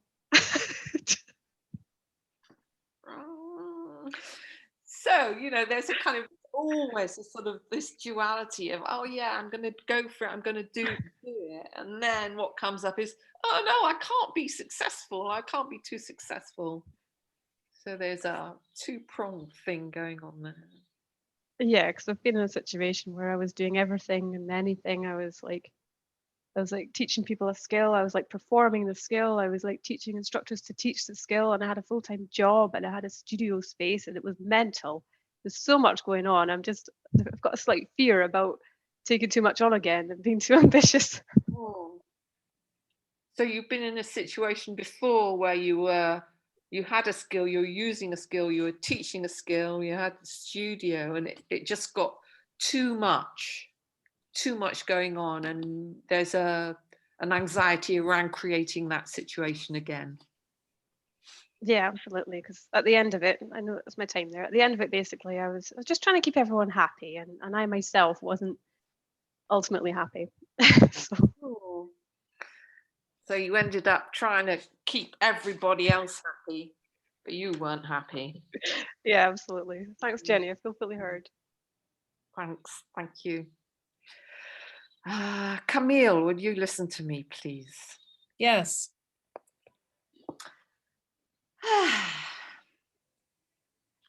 Thoughts and concerns. Kind of, it's really lovely hearing Kat say what she was saying, because I, have the same kind of things going on, but more around this thing of just kind of allowing myself to invite people and allowing it to unfold, because I do have this quite strong, I don't know, feeling or thought or intuition that people want this. They do, they really want it. Pause.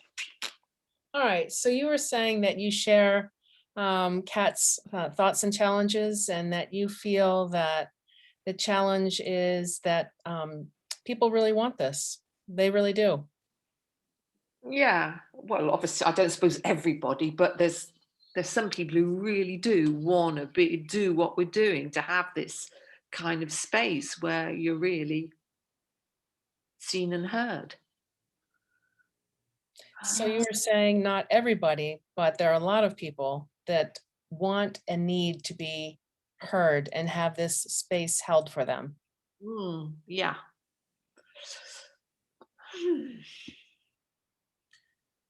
I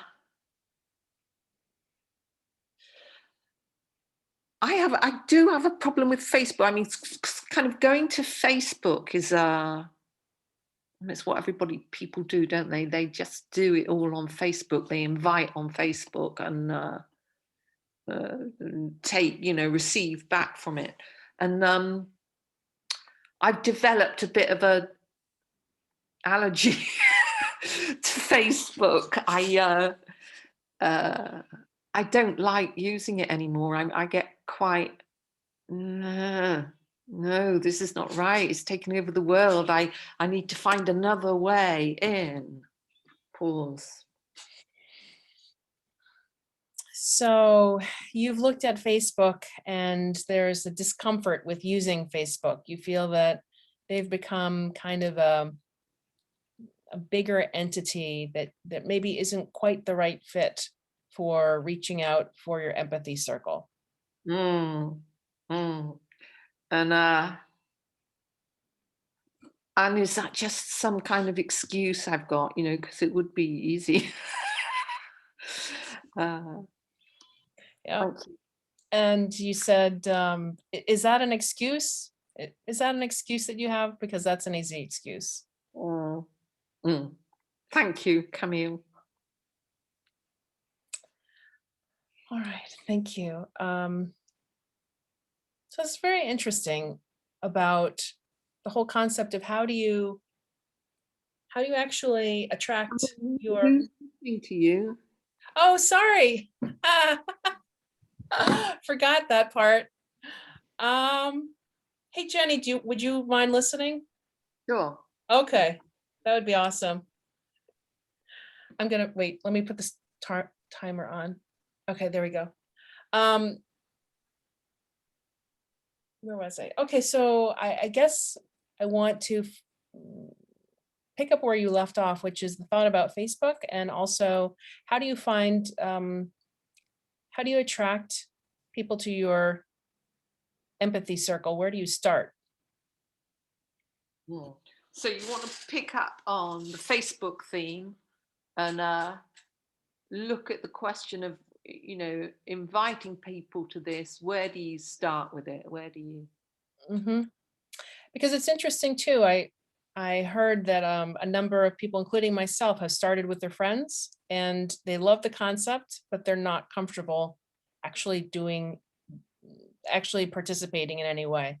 I think it's really interesting and valuable. And I think the main challenge, maybe just, you know, what I've experienced is a sense of like, am I doing it right? Am I doing it wrong? And this, again, this theme of vulnerability. So you've been thinking about, you know, a good place to start seems to be with friends and inviting friends.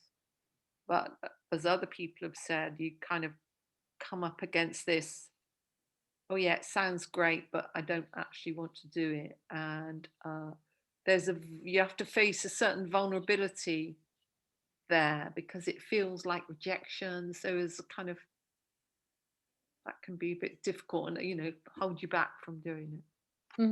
And then the cat said something interesting about those that are experienced mixed in with those that aren't experienced with empathy circles.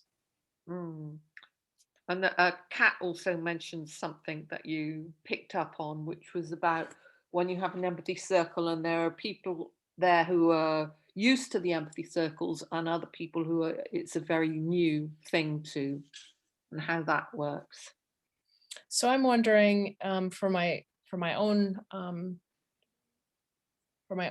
facilitation of an empathy circle, whether it would be easier to start with, interestingly enough, with strangers who are all newbies and beginners. So we're all starting at the same level and don't have any specific relationships where someone would feel embarrassed or silly or uncomfortable. Maybe that's the way to go. So for yourself, you're actually wondering maybe it would be better to start with strangers, people you don't know who are newbies to it, like you are, that there might be less kind of difficulties, old stories that you get with friends wouldn't be there. And that might be a better way to go. Yes. Thank you, Jenny. I feel heard. Thank you.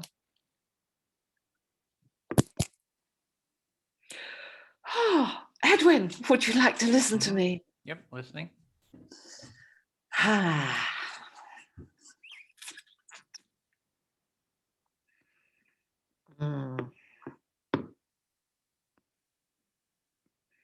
I'm because of what Camille was saying, I feel I want to say something about my experience with doing empathy circles with good friends. Pause. Yeah, it's like to build on what Camille is saying, that you just want to share about your doing empathy circles with friends. Good friends, yeah.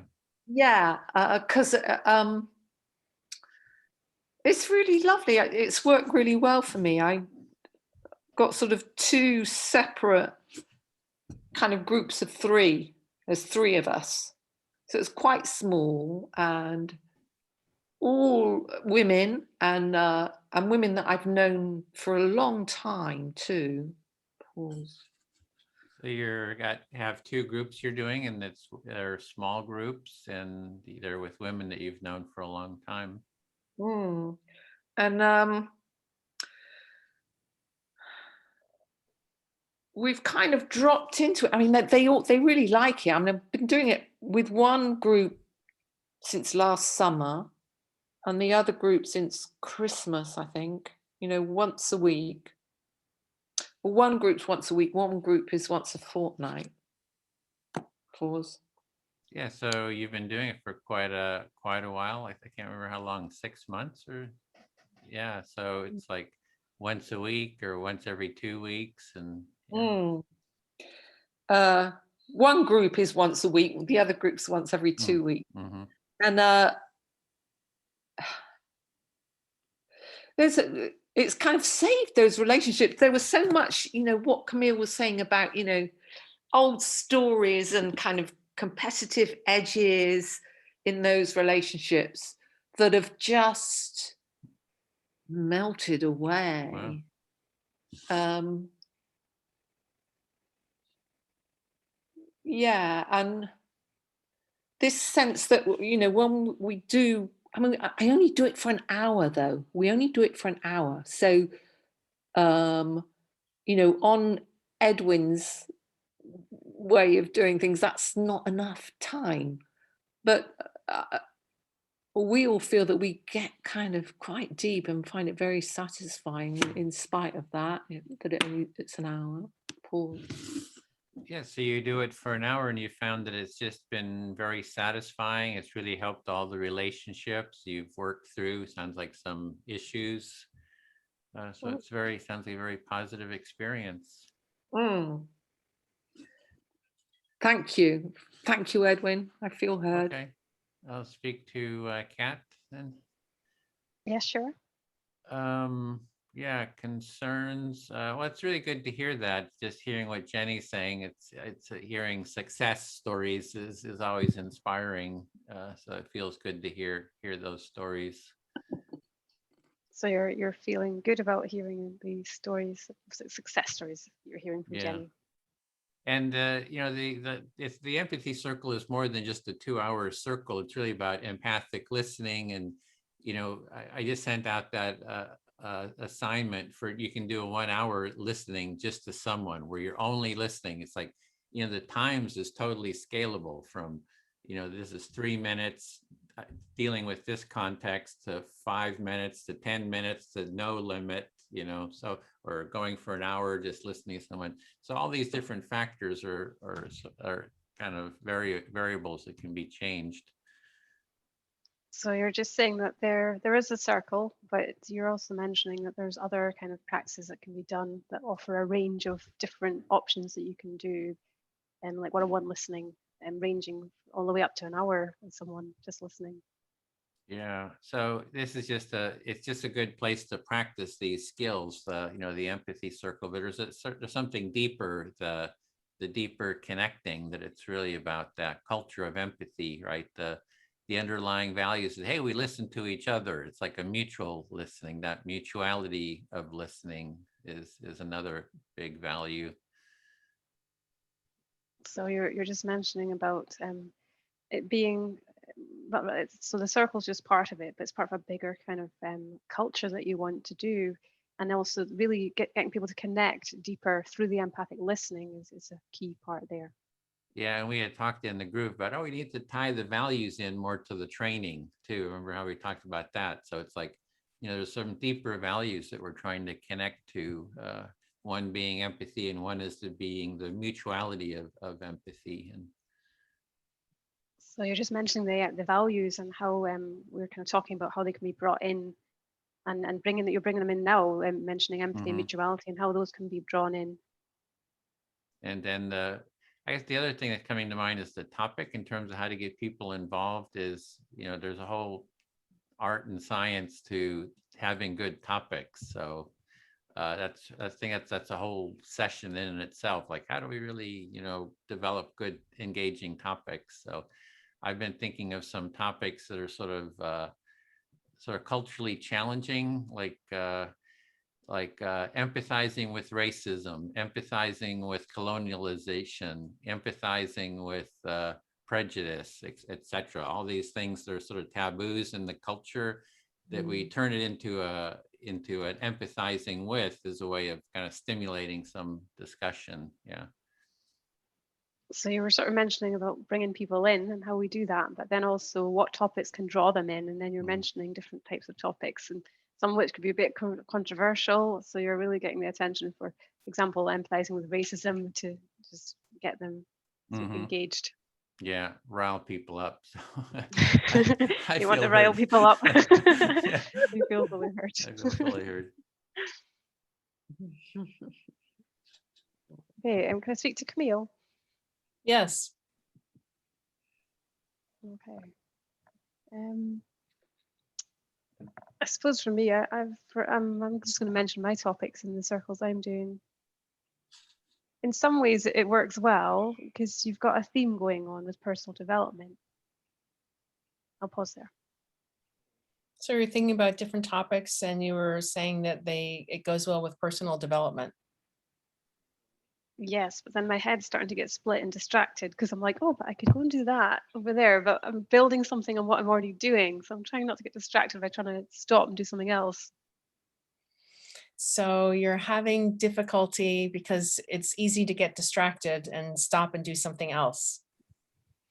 Or I'll try and do both, and then I'll end up picking up all sorts of things again and then being overloaded. And the challenge is doing all sorts of things and picking both things and then getting totally overloaded. Yeah, I think it's like FOMO, fear of missing out. So you're like, oh, I could do this, I could do that, I could do this. Oh, I'm going to do all of it. So you were thinking of FOMO, fear of missing out, because you don't want to miss anything. So you're trying to do all of it. Yes, but I've had experience now and I'm older to think, no, calm down and just focus on this. So with age comes wisdom and focusing only on one thing. Yeah, absolutely. And just realizing that if you've got a garden full of plants, then you have to keep them all alive. And I don't know how people do gardening because like I've just got like a couple of house plants and that's already a challenge. So you were making an analogy. It's like having a garden with all of these different plants and you have to keep them alive, and you don't know how people garden, and you have a smaller number of plants that you tend to. Yeah, absolutely. So I'll just keep my little plants and I'll just make my few plants just the best that they can be. And I love my plants because I've just got my special plants. So you enjoy your smaller number of plants instead of this big garden. You're comfortable with that. Yeah, absolutely. So thoughts and concerns about being a facilitator. I suppose when I'm doing it, I keep having the same people, and then others who want to come can't come because there's no space for them if I control the capacity.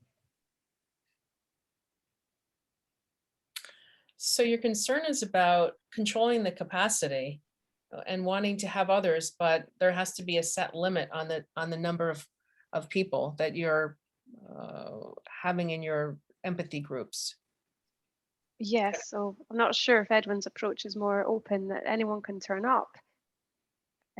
So part of me is thinking I may end up just having it open for people just to come, but I've just got a fear about doing that. So I need to overcome that fear a bit.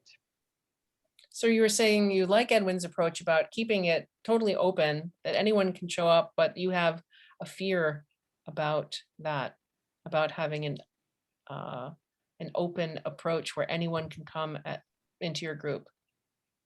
Yeah, because I'm just afraid of. Sorry, Yeah. I was going to say an unlimited number of folks can join your group. Yes, because I don't want to disappoint them if they've come for something and there's regular people who are used to a certain level, and then you get lots of people. So then I'm kind of like thinking about that as well.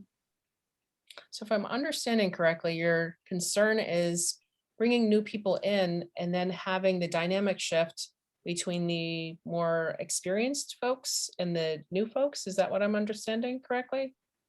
Yes, that's right. And it's the experienced people kind of having the concern about the way that they usually experience it when there's less people versus more people, and then they're receiving a different experience. So your concern is keeping it smaller and tighter so that the experience is more personalized, is what I'm understanding. Yeah, it's more about the concerns of the participants to make sure that I'm doing what I can to make them happy, making sure they're not disappointed.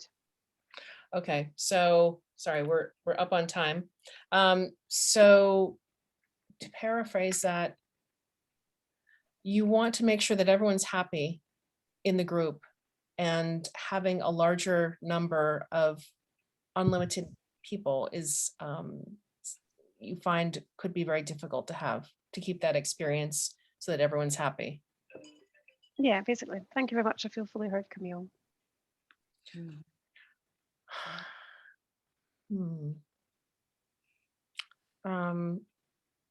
Edwin, would you like to be my listener? Yep, listening.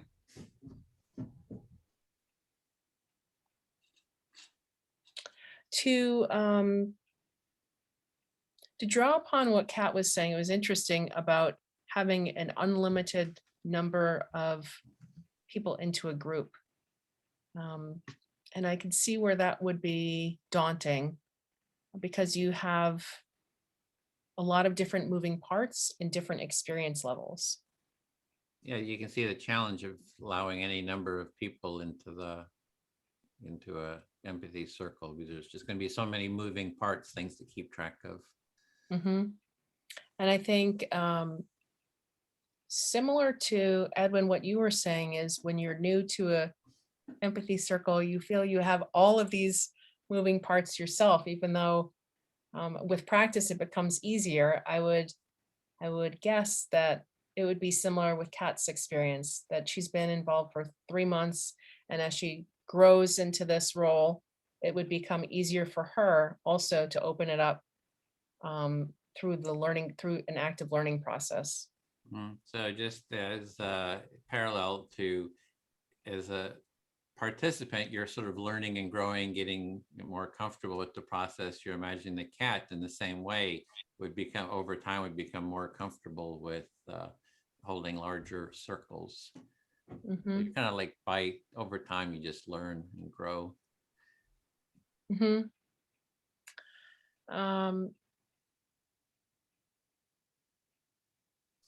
I think also for me, my first steps would be to keep it very small, 3 to 5 people. And I still feel, and I appreciated, Jenny, what you said about your friends and having your good friends look forward to having these 1 hour sessions. So that gave me also pause to reconsider my idea of maybe, is it strangers or is it friend? What's my approach to starting my own empathy group? Yeah, so you're thinking about the options for starting your own group. Do you do it with friends? Do you do it with strangers? The amount of time? So you're sort of sitting with those different factors and to see what to do. Yes. And the other thing too is, in regards to topics, I think the topic is also going to help drive the interest in terms of creating a new empathy group. So I would also think through what would be the topics that would attract new members to the empathy group, but also something that wouldn't be topics that wouldn't be so controversial that there may be room for conflict, especially being a new facilitator. Yeah, so you're thinking about the topics, and like topics that as a new facilitator, you want some topics that not going to be very charged and full of conflict, but kind of easier to start with. Mm-hmm. So I'm thinking maybe topics that would be relevant to today's challenges, like stress reduction, well-being, positive psychology, positive mindset, where it seems it would be a safe place then to explore those topics. Yeah, so a few of those safer topics is well-being, stress reduction, things like that. Mm-hmm. Yep. And I have to say, I forgot to put my timer on, but I think that was 3 minutes. Okay, you think it's 3 minutes, forgot to put your timer on. So it's my turn. I can pause you there because there's 43 seconds left on the 30 minutes. So you could actually If you want to be precise. Sure, I can keep going. You want me to keep going? Well, we're coming to the point that it's the end of your circle, so you can do like a bit of feedback and then have a break and then finish up Sure. with a little circle at the end, just in general. So what's your thoughts and feelings, Camille, on how you've experienced that? How I've Share that. experienced today, do you mean? Is that your Yeah, question?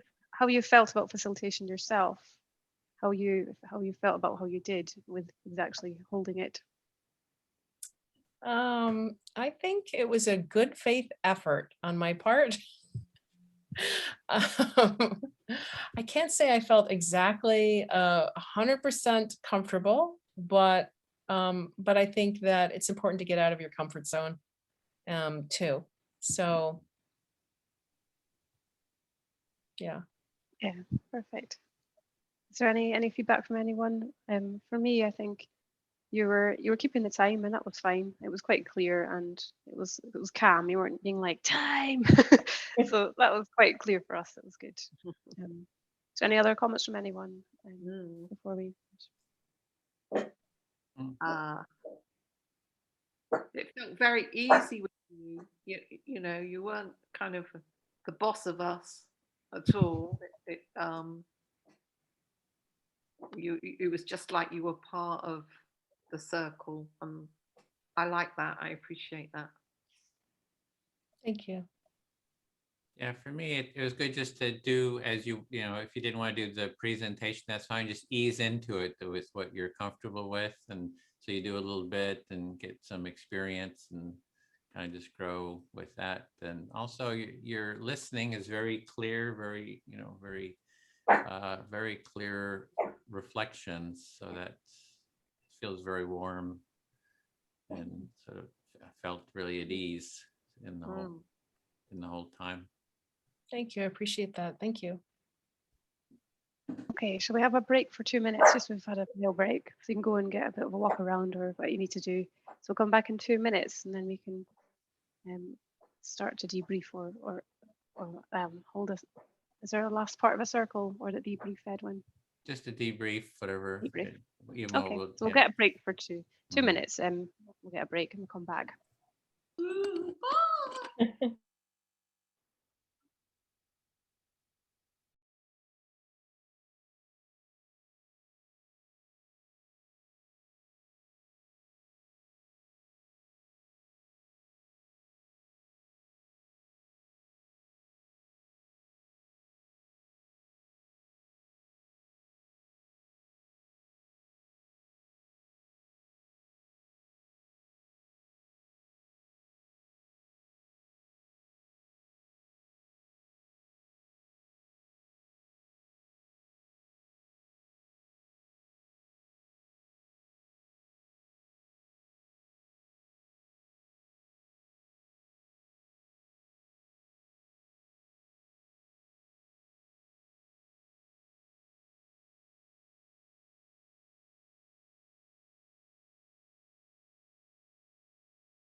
Okay, so I think there's 10 minutes now for the just some group kind of feedback on how-to and the facilitation.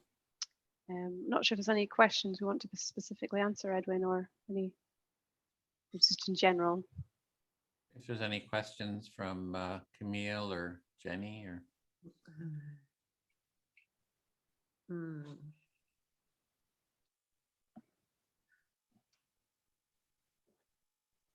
I guess I would ask, what would have helped you do the presentation in terms of you had this assignment? What are the steps, the things that you feel would have made it easier for you to give the presentation? Me? Are you asking me?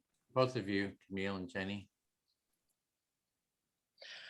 I'd be very interested in those questions that Kat's got. The key questions. And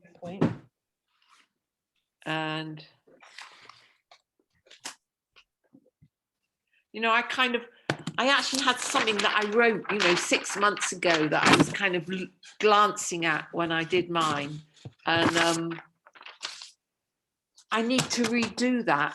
I need to kind of just sit down for half an hour and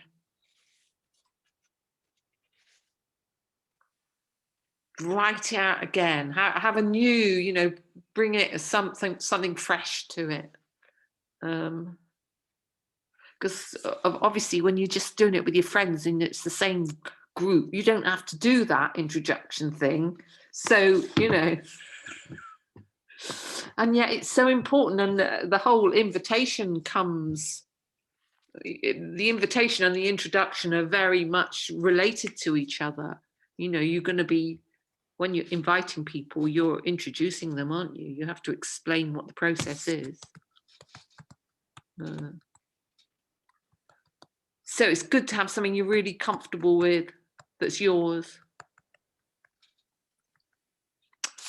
Must do it again. For you, Camille? Yeah, Jenny, I'm with you on Kat's card. I like the idea of having it on a card and just having the questions laid out. And I think then it's easier to fill in the blanks and have your own words in explaining it. But if you have the key points, just maybe 5 or 6 key points on a card, then I think it's then you just use those as bullet points as reminders to explain the process. So I think that would be, Kat, that was so helpful to see that. And I do hope that you'll share that with us. Yeah.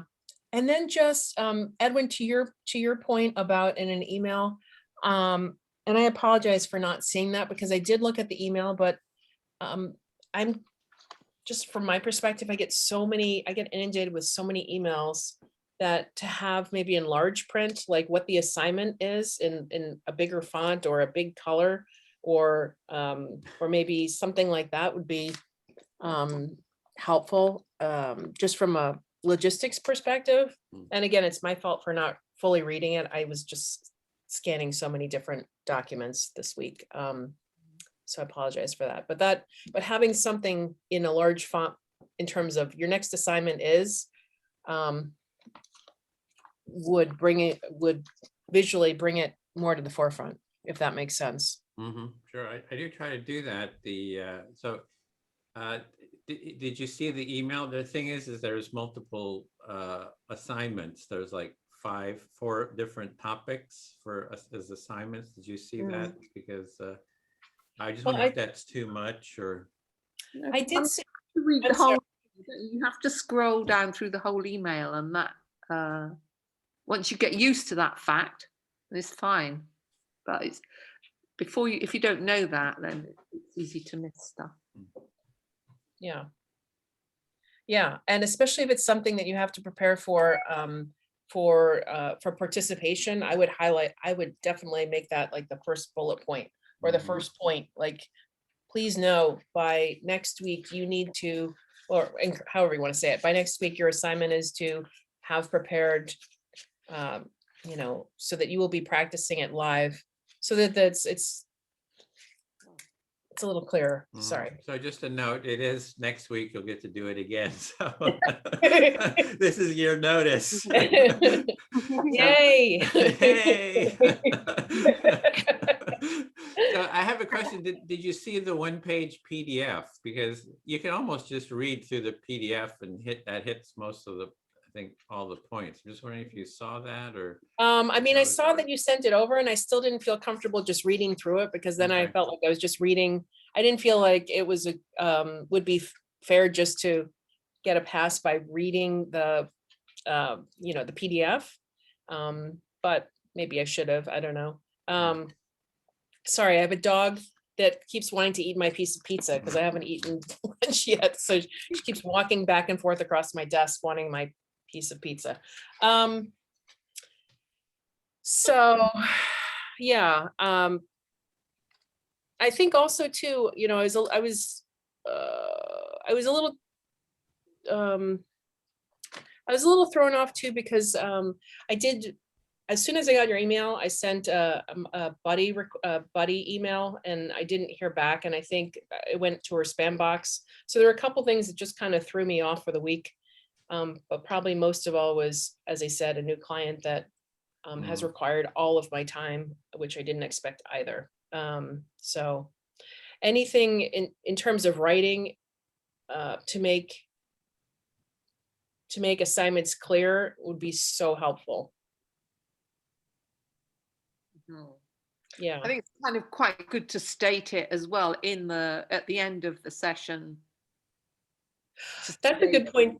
Yes, I agree, Jenny. I think that's a great point, which is, hey, remember folks, next week we're going to be asking everyone to be able to facilitate. So please don't forget, and we'll have it in an email as well. I think that's a great point. Yeah, it's actually in there. I'm not sure if they mentioned it. Yeah. Yeah. Sorry. Sorry, Edwin. I don't mean to sound critical. I'm just trying to share like. No, that's good. We're trying to make it smooth and easy and accessible. So I'm glad for any sort of feedback. Yeah. You want to take off, Kat? Did you have something to? No, I'm happy. I think we're all good with what we've done. We know what we're doing and we did it. So everyone's going to come back now. What we're going to report back to the main group. Yeah, in 2 minutes. I will say that when you're doing the training, I mean, when you're after you've invited people and you know who's coming, you can send them the how-to. So you want to have them watch the how-to video and have a copy of the PDF before they come into the circle. So there's this part where you're trying to prepare people as much as possible, you know, before they even come to the circle. But if it's new people, like these open empathy cafes, 9 times out of 10, there's a couple of people who didn't, you know, read, you know, do it. So you have to be able to say it again. But it's really about setting the preparing people as much in advance. That kind of helps too. Yeah, I do that on the events when I'm making them. I put on the video and that as an image as well. I just keep blasting it there until. And then sometimes I send them a little message like, oh, if I've seen, oh, I see that you're interested in coming. You know, if you've got some time, it helps to watch this to understand more of what we're doing, that kind of thing. Do you just do it from personal contacts, Kat? No, I go into Meetup, which is kind of like, it's just a Meetup, it's a website. And so I don't want to do it. Well, I might do it through Facebook, but I really do it through Meetup because get people coming that are, they're there for the reason. It's there for people to come and meet each other in a way. So it fits the purpose of people wanting to come. And then I use Zoom from there, Zoom with Meetup. Yeah.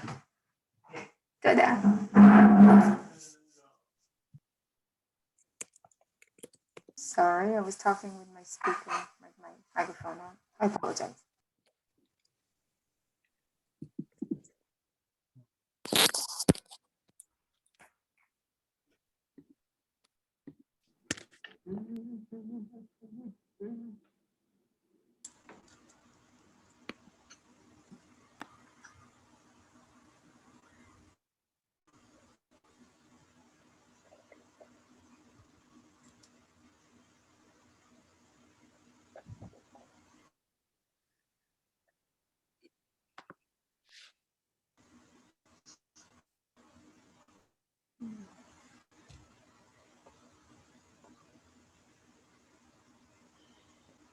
So welcome back, everyone. Celine, you were doing this section. Is your connection working? Yes, it's Okay. much better now. Thank you. Okay.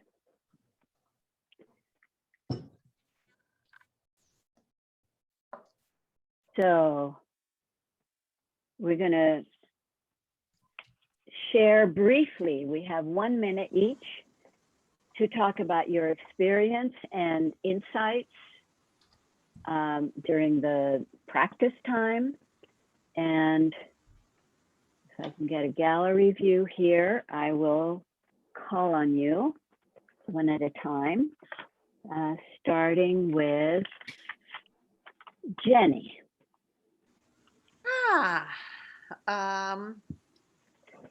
Okay. My experience was really lovely as it got to the end, because I was nervous at first, but you know, as we went round more and more, it just got sweeter and more honest and more real. It's so nice to know that people have got the same kind of concerns. We all have the same kind of concerns going on. It was quite a lot about inviting people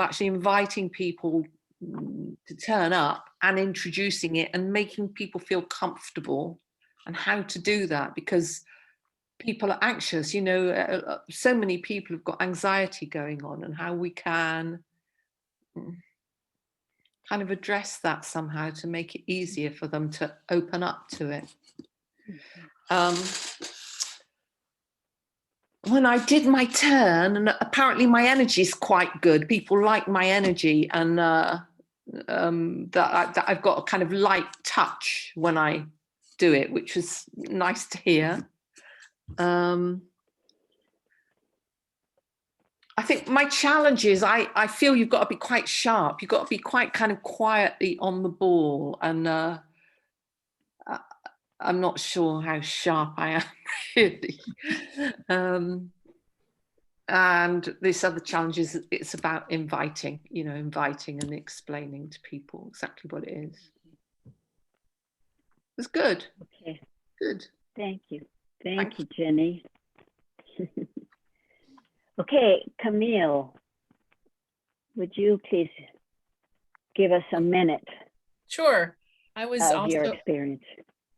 Be happy to. So my experience, I was in Jenny's group, and to tag on to what she was saying about our discussions or listening to what other people's challenges were regarding facilitating a group. I also shared that I think a big part of it for me is the difficulty in actually being focused because of all of the other competing priorities in my life. So one of the things that I also learned was not only listening, but also reading the emails. So I was not prepared to act as a facilitator today.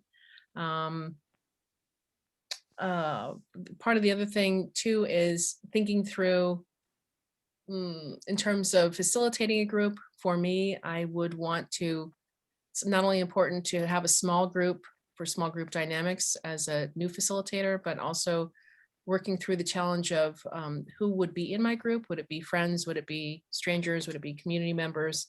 And then thirdly, the topic, I think the topic choice, so that for me, it would be important to focus on well-being and positive mindset and stress reduction as a way to be an attractive empathy group that would not be controversial, especially as a new facilitator.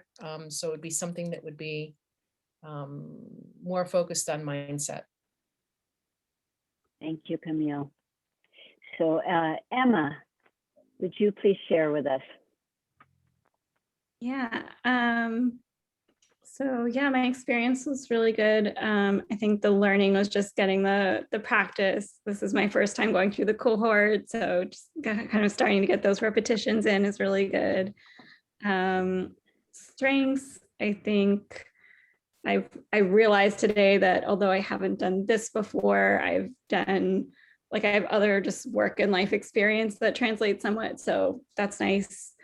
And I think potential challenges, as I said to the group, is just like having confidence in my judgment about when to intervene and whether I should jump in or not if there's a challenge happening. So I'm looking forward to getting more experience with that. And also my group got cut off a little bit at the end when we were just having a little bit of debrief and chat. So I just want to say thank you to my group for your advice and being wonderful. Thank you very much, Emma.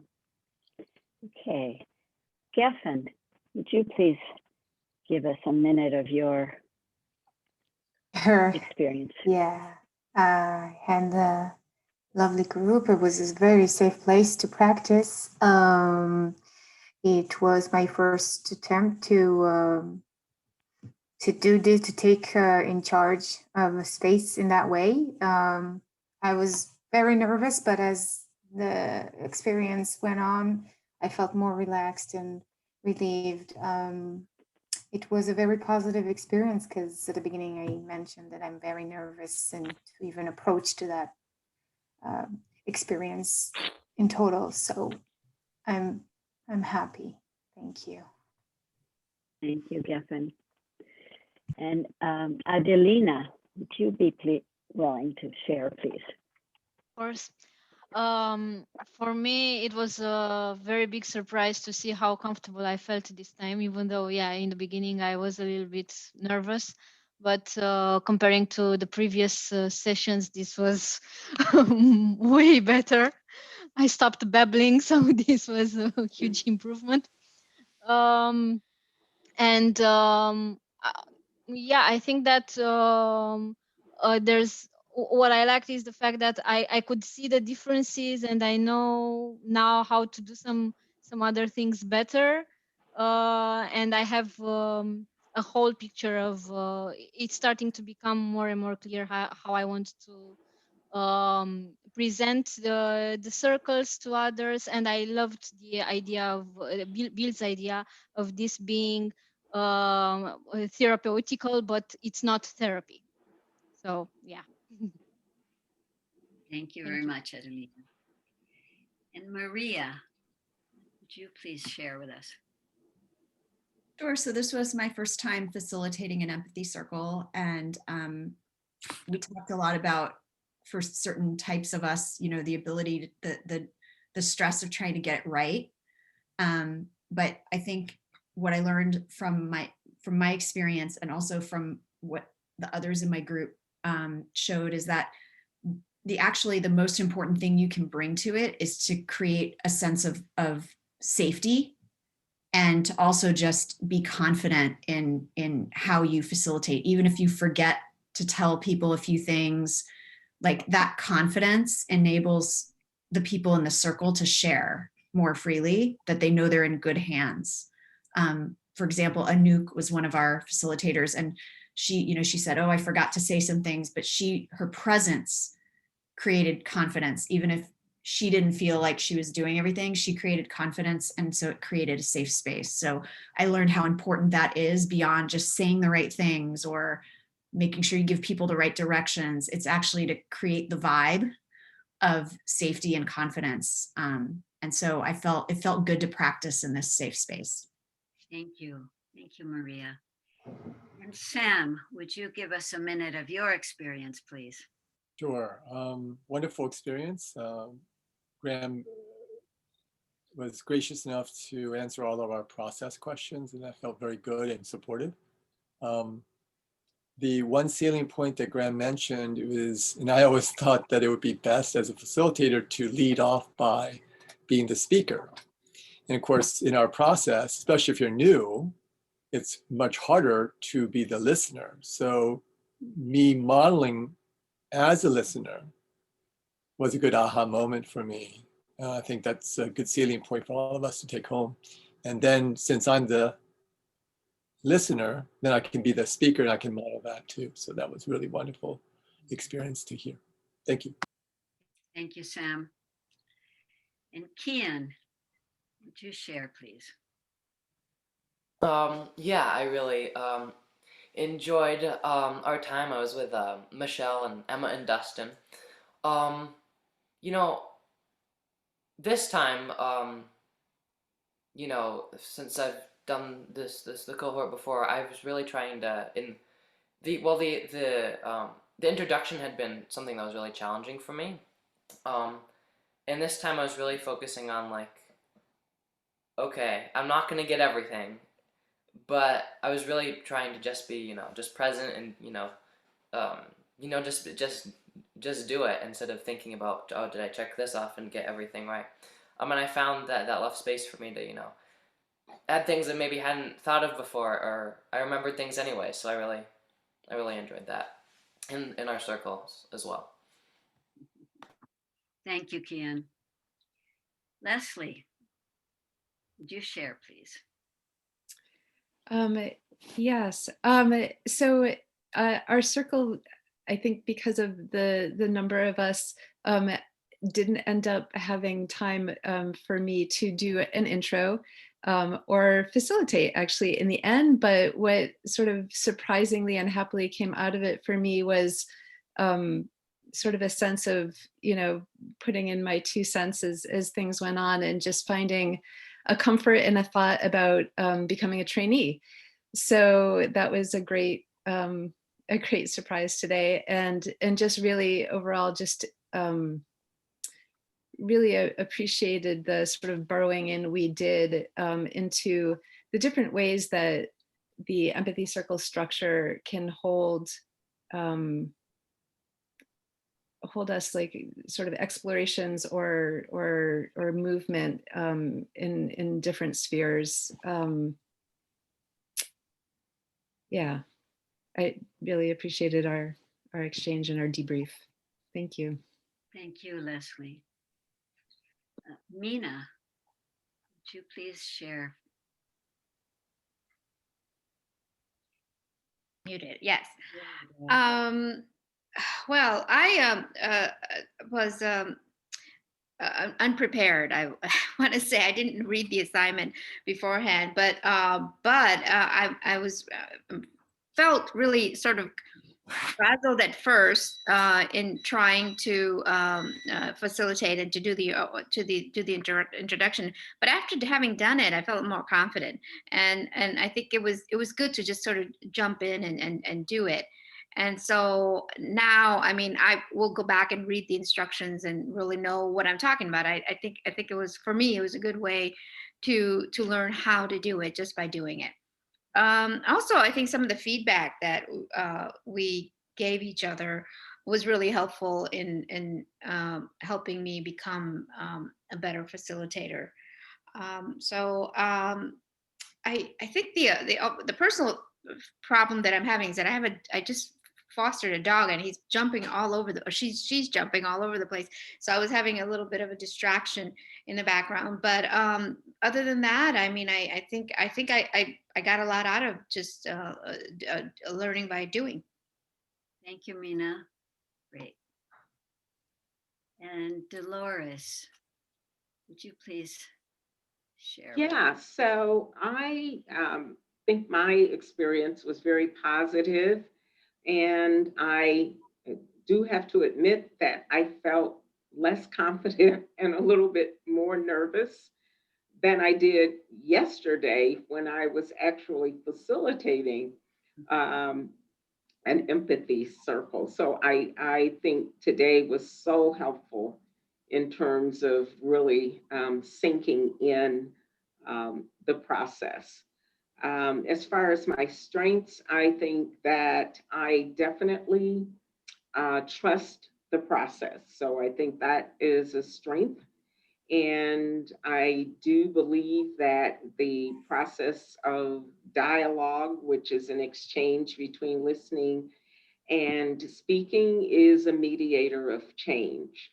On the other side, in terms of challenges, I am really hoping to better understand and be a better facilitator in this space of diversity, equity and inclusion using this process. Thank you, Dolores. Yeah, thank you. Dustin, would you please share? Yeah, I had a great time. This is something I finally get to go put this on my resume now. I'm an Empathy Circle Facilitator. So I had a good time with this. This is something that I wanted to become an Empathy Circle Facilitator and get a good meeting in and see. It's not that difficult, but I could see this applying to any business. I plan on running a business one day, and I could see this being like a great team building exercise and just like something that you do once a week, kind of with your crew or your salespeople. And we also talked in the meeting as well. We talked about basically, like, when it was our turns to share, we talked about how we could apply it to our families, and that has so many applications and is a really big challenge. So it sounded that would be really entertaining and kind of also very helpful.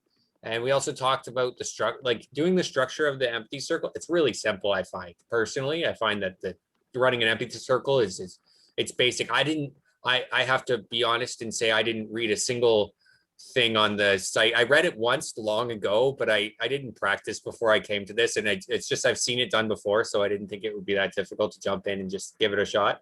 It's like jumping in the deep end of the pool. You know what I mean? You'll learn to swim eventually. So that's how I felt about this one, and I felt it was worth it. So I'm glad to be a part of this. Yep. Thank you very much, Dustin. Thanks. Anouk, would you share with us, please? Sure. The conversation we had in our groups with Maria, Sam, and Graham was really lovely, so that was nice. But I think my potential challenge was not being sure of myself when I was facilitating, but actually from the feedback afterwards, I heard that people felt safe. And so, as Maria said earlier, there was really this idea of safety and confidence that came up that was interesting to think about. And so I felt really good about it. I think that's all I have to say. Thank you. Thank you, Anouk.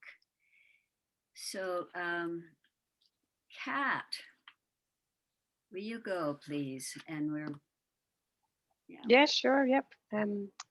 Our circle was a nice space as well. I felt like we were all quite comfortable once we got going, and it was good to share the concerns with each other as well, to kind of get an idea of how everyone was feeling, and kind of getting stuck into the practical issues involved with how to get people in and how to sort of approach people to get them into circle, whether it's strangers or friends. What's the difference? What's the benefits? That kind of thing. And then there's some really good feedbacks as well about how people are receiving the training and the assignments and what works for them. And a good insight as well was in the introduction. It's like if you miss a few points, there's no issue, because once you're doing the practice, you can actually tell them the points during it. So really that was a good insight there as well. So yeah, I felt like it was a good circle space today. Thank you. Thank you, Kat. And Graham, could you Well, share for a minute, please? Thank you. I really enjoyed myself, and I felt I personally benefited an awful lot. I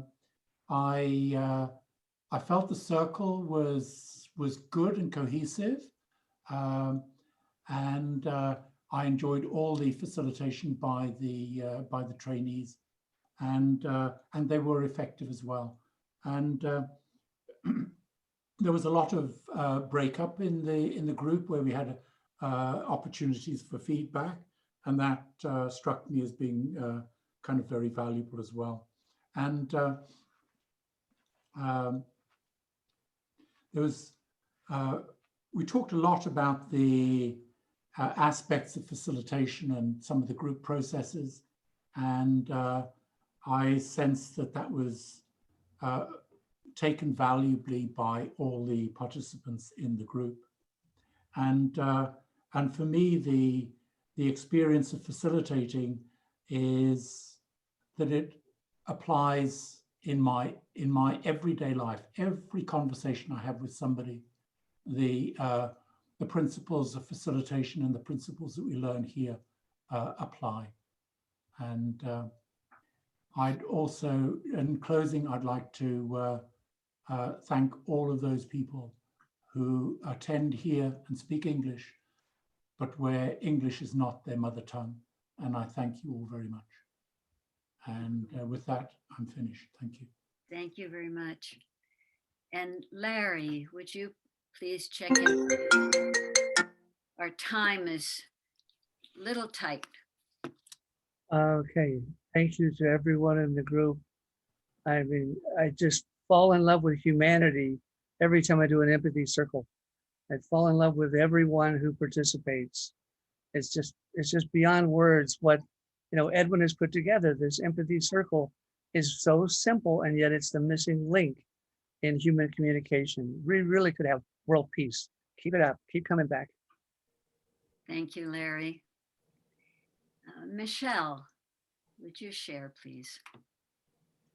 Oh, thanks so much, Celine. Yeah, I'm so moved by the circle. I just feel like we had a circle with Emma and with Cian and with Dustin, and it's just been like one of the most gorgeous circles to be on, and one of the most like straightforward, because like the skill level was incredible. Each of them have lots of other experiences outside of this, like, so they're all very, very natural facilitators. So in terms of like process was very technically correct, and style was just like really like just really sweet. And the like just the circle itself was it just felt like a real privilege to be part of it. So I'm really grateful to the group. It was cool. Thank you, Michelle. I will go and say that I loved our circle. I thought there was a lot of learning that happened in our time together. And I really appreciate everybody who showed up with so much willingness and learning. Thank you. And I'll ask Bill for you to check in, please, or check out. Sure. I just want to say I was so impressed by everybody in the circle. There's some feedback or something. So I was really impressed by everybody in the circle and the skills and the, and the emotional presence that they brought. I just want to appreciate that. And I also want to say for anybody who's listening, for whom English is not a first language, it is not an accommodation or a chore. It is a privilege. If you're coming in there and you're willing to put yourself out there, I have tremendous respect for what you're doing and want to support in any way that we can. Thanks. That's it. Thank you, Bill. That's right. Lou, would you? Yeah, so I was in a circle with Dolores and Mina and Leslie and Larry, and it was a delicious, meaningful, deep, skillful practice session. It was wonderful to hear everyone practice their intros and then take turns facilitating, and then questions that got raised and the sharing of perspectives and experience that everyone did. It was just very rich, and I loved being part of it. And I think it's actually the first time I've been in circle with Dolores and Mina and actually Larry. So it was great to get to know them more and learn about them. I love that. Thank you, Lou. And I love you too, Leslie, but I've been in circle with you a lot. And Edwin. Yeah, I love the topic where we're sort of self-referencing, how to our concerns about facilitation, because I just learned so much about the process itself, and I hear all these concerns, and it's like, how do we address these? And I'm making all kinds of notes, like, how are we going to solve, how are we going to make this easier and more better training? So I love that part. What Larry said about love and Lou said about love. I see the empathy circle, I say it's microdosing love, because when you listen to people, you're getting a little just listening is really what love is about. It's like hearing someone is sort of an act of love. So this is like microdosing. So that's me. Thank you. I like it. So I'm going to turn to Kat, please. Would you Yes, absolutely. So we're just coming up to the closing section now. So we've just got a few things for you for the closing. So first of all, we're just going to check if there are any trainer final comments before we kind of carry on. Just gratitude Louis. to you all. Thank you for being here. Thank you, Louis.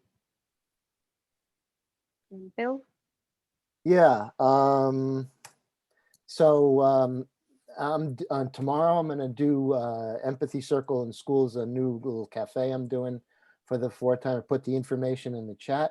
You may not be an educator, but it does address the issue of trying to break down the empathy circles if you don't have time for a full 2 hours and things like that. So I wanted to invite you there if you can, and just to really, reinforce what people said about love and appreciation for people who share my passion for changing the world in a more empathic way. So lots of appreciation. Thank you. Brilliant, thank you. And Edwin, have you got anything to comment on there? Nope. I did see Maria had her hand up. Yep. Yeah, I just had a question on the empathy circles at schools. Is that something we can forward on to educators, like at my son's school? Absolutely. It is. Okay, great. Thank you. Perfect. So any trainer final comments? I think we've got everyone there. Perfect. So let's move on to what's coming up next week for you then. So in session 3, we're going to practice facilitating again, like we did today, but next week you'll be able to decide whether you want to also have some challenges from your facilitator. But we are designed to go at your own pace. So next week, your facilitator will ask you if you want a challenge, and you can pick, if you don't want a challenge, an easy challenge, or if you want to go for it with a harder challenge, it's your choice. The trainer will not give you any more challenges than you want. So it's purely your choice. So you want to have that how-to prepared as well for facilitation. So for assignments, you'll get an email again, and that will have that reminder to fill out that survey. And the link, I think, will be posted into the chat for you too. We'll also be holding another empathy buddy call. So in that email, you'll also see the list, which contains who's been matched with who. You'll be paired with a new empathy buddy.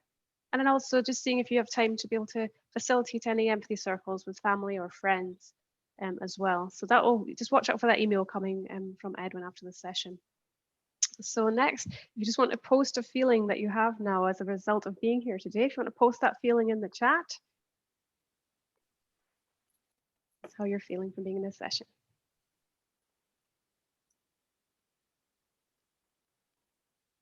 Perfect. So I can see appreciation and gratefulness.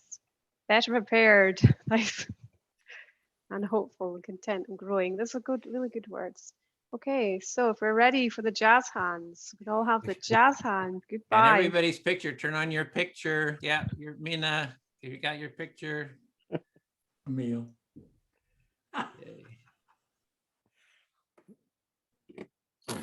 And goodbye. We'll see you next week. Thanks, everyone. Thank you, everyone. Thank you. Bye. Have a good week. See you next week. Thank you. Thank you.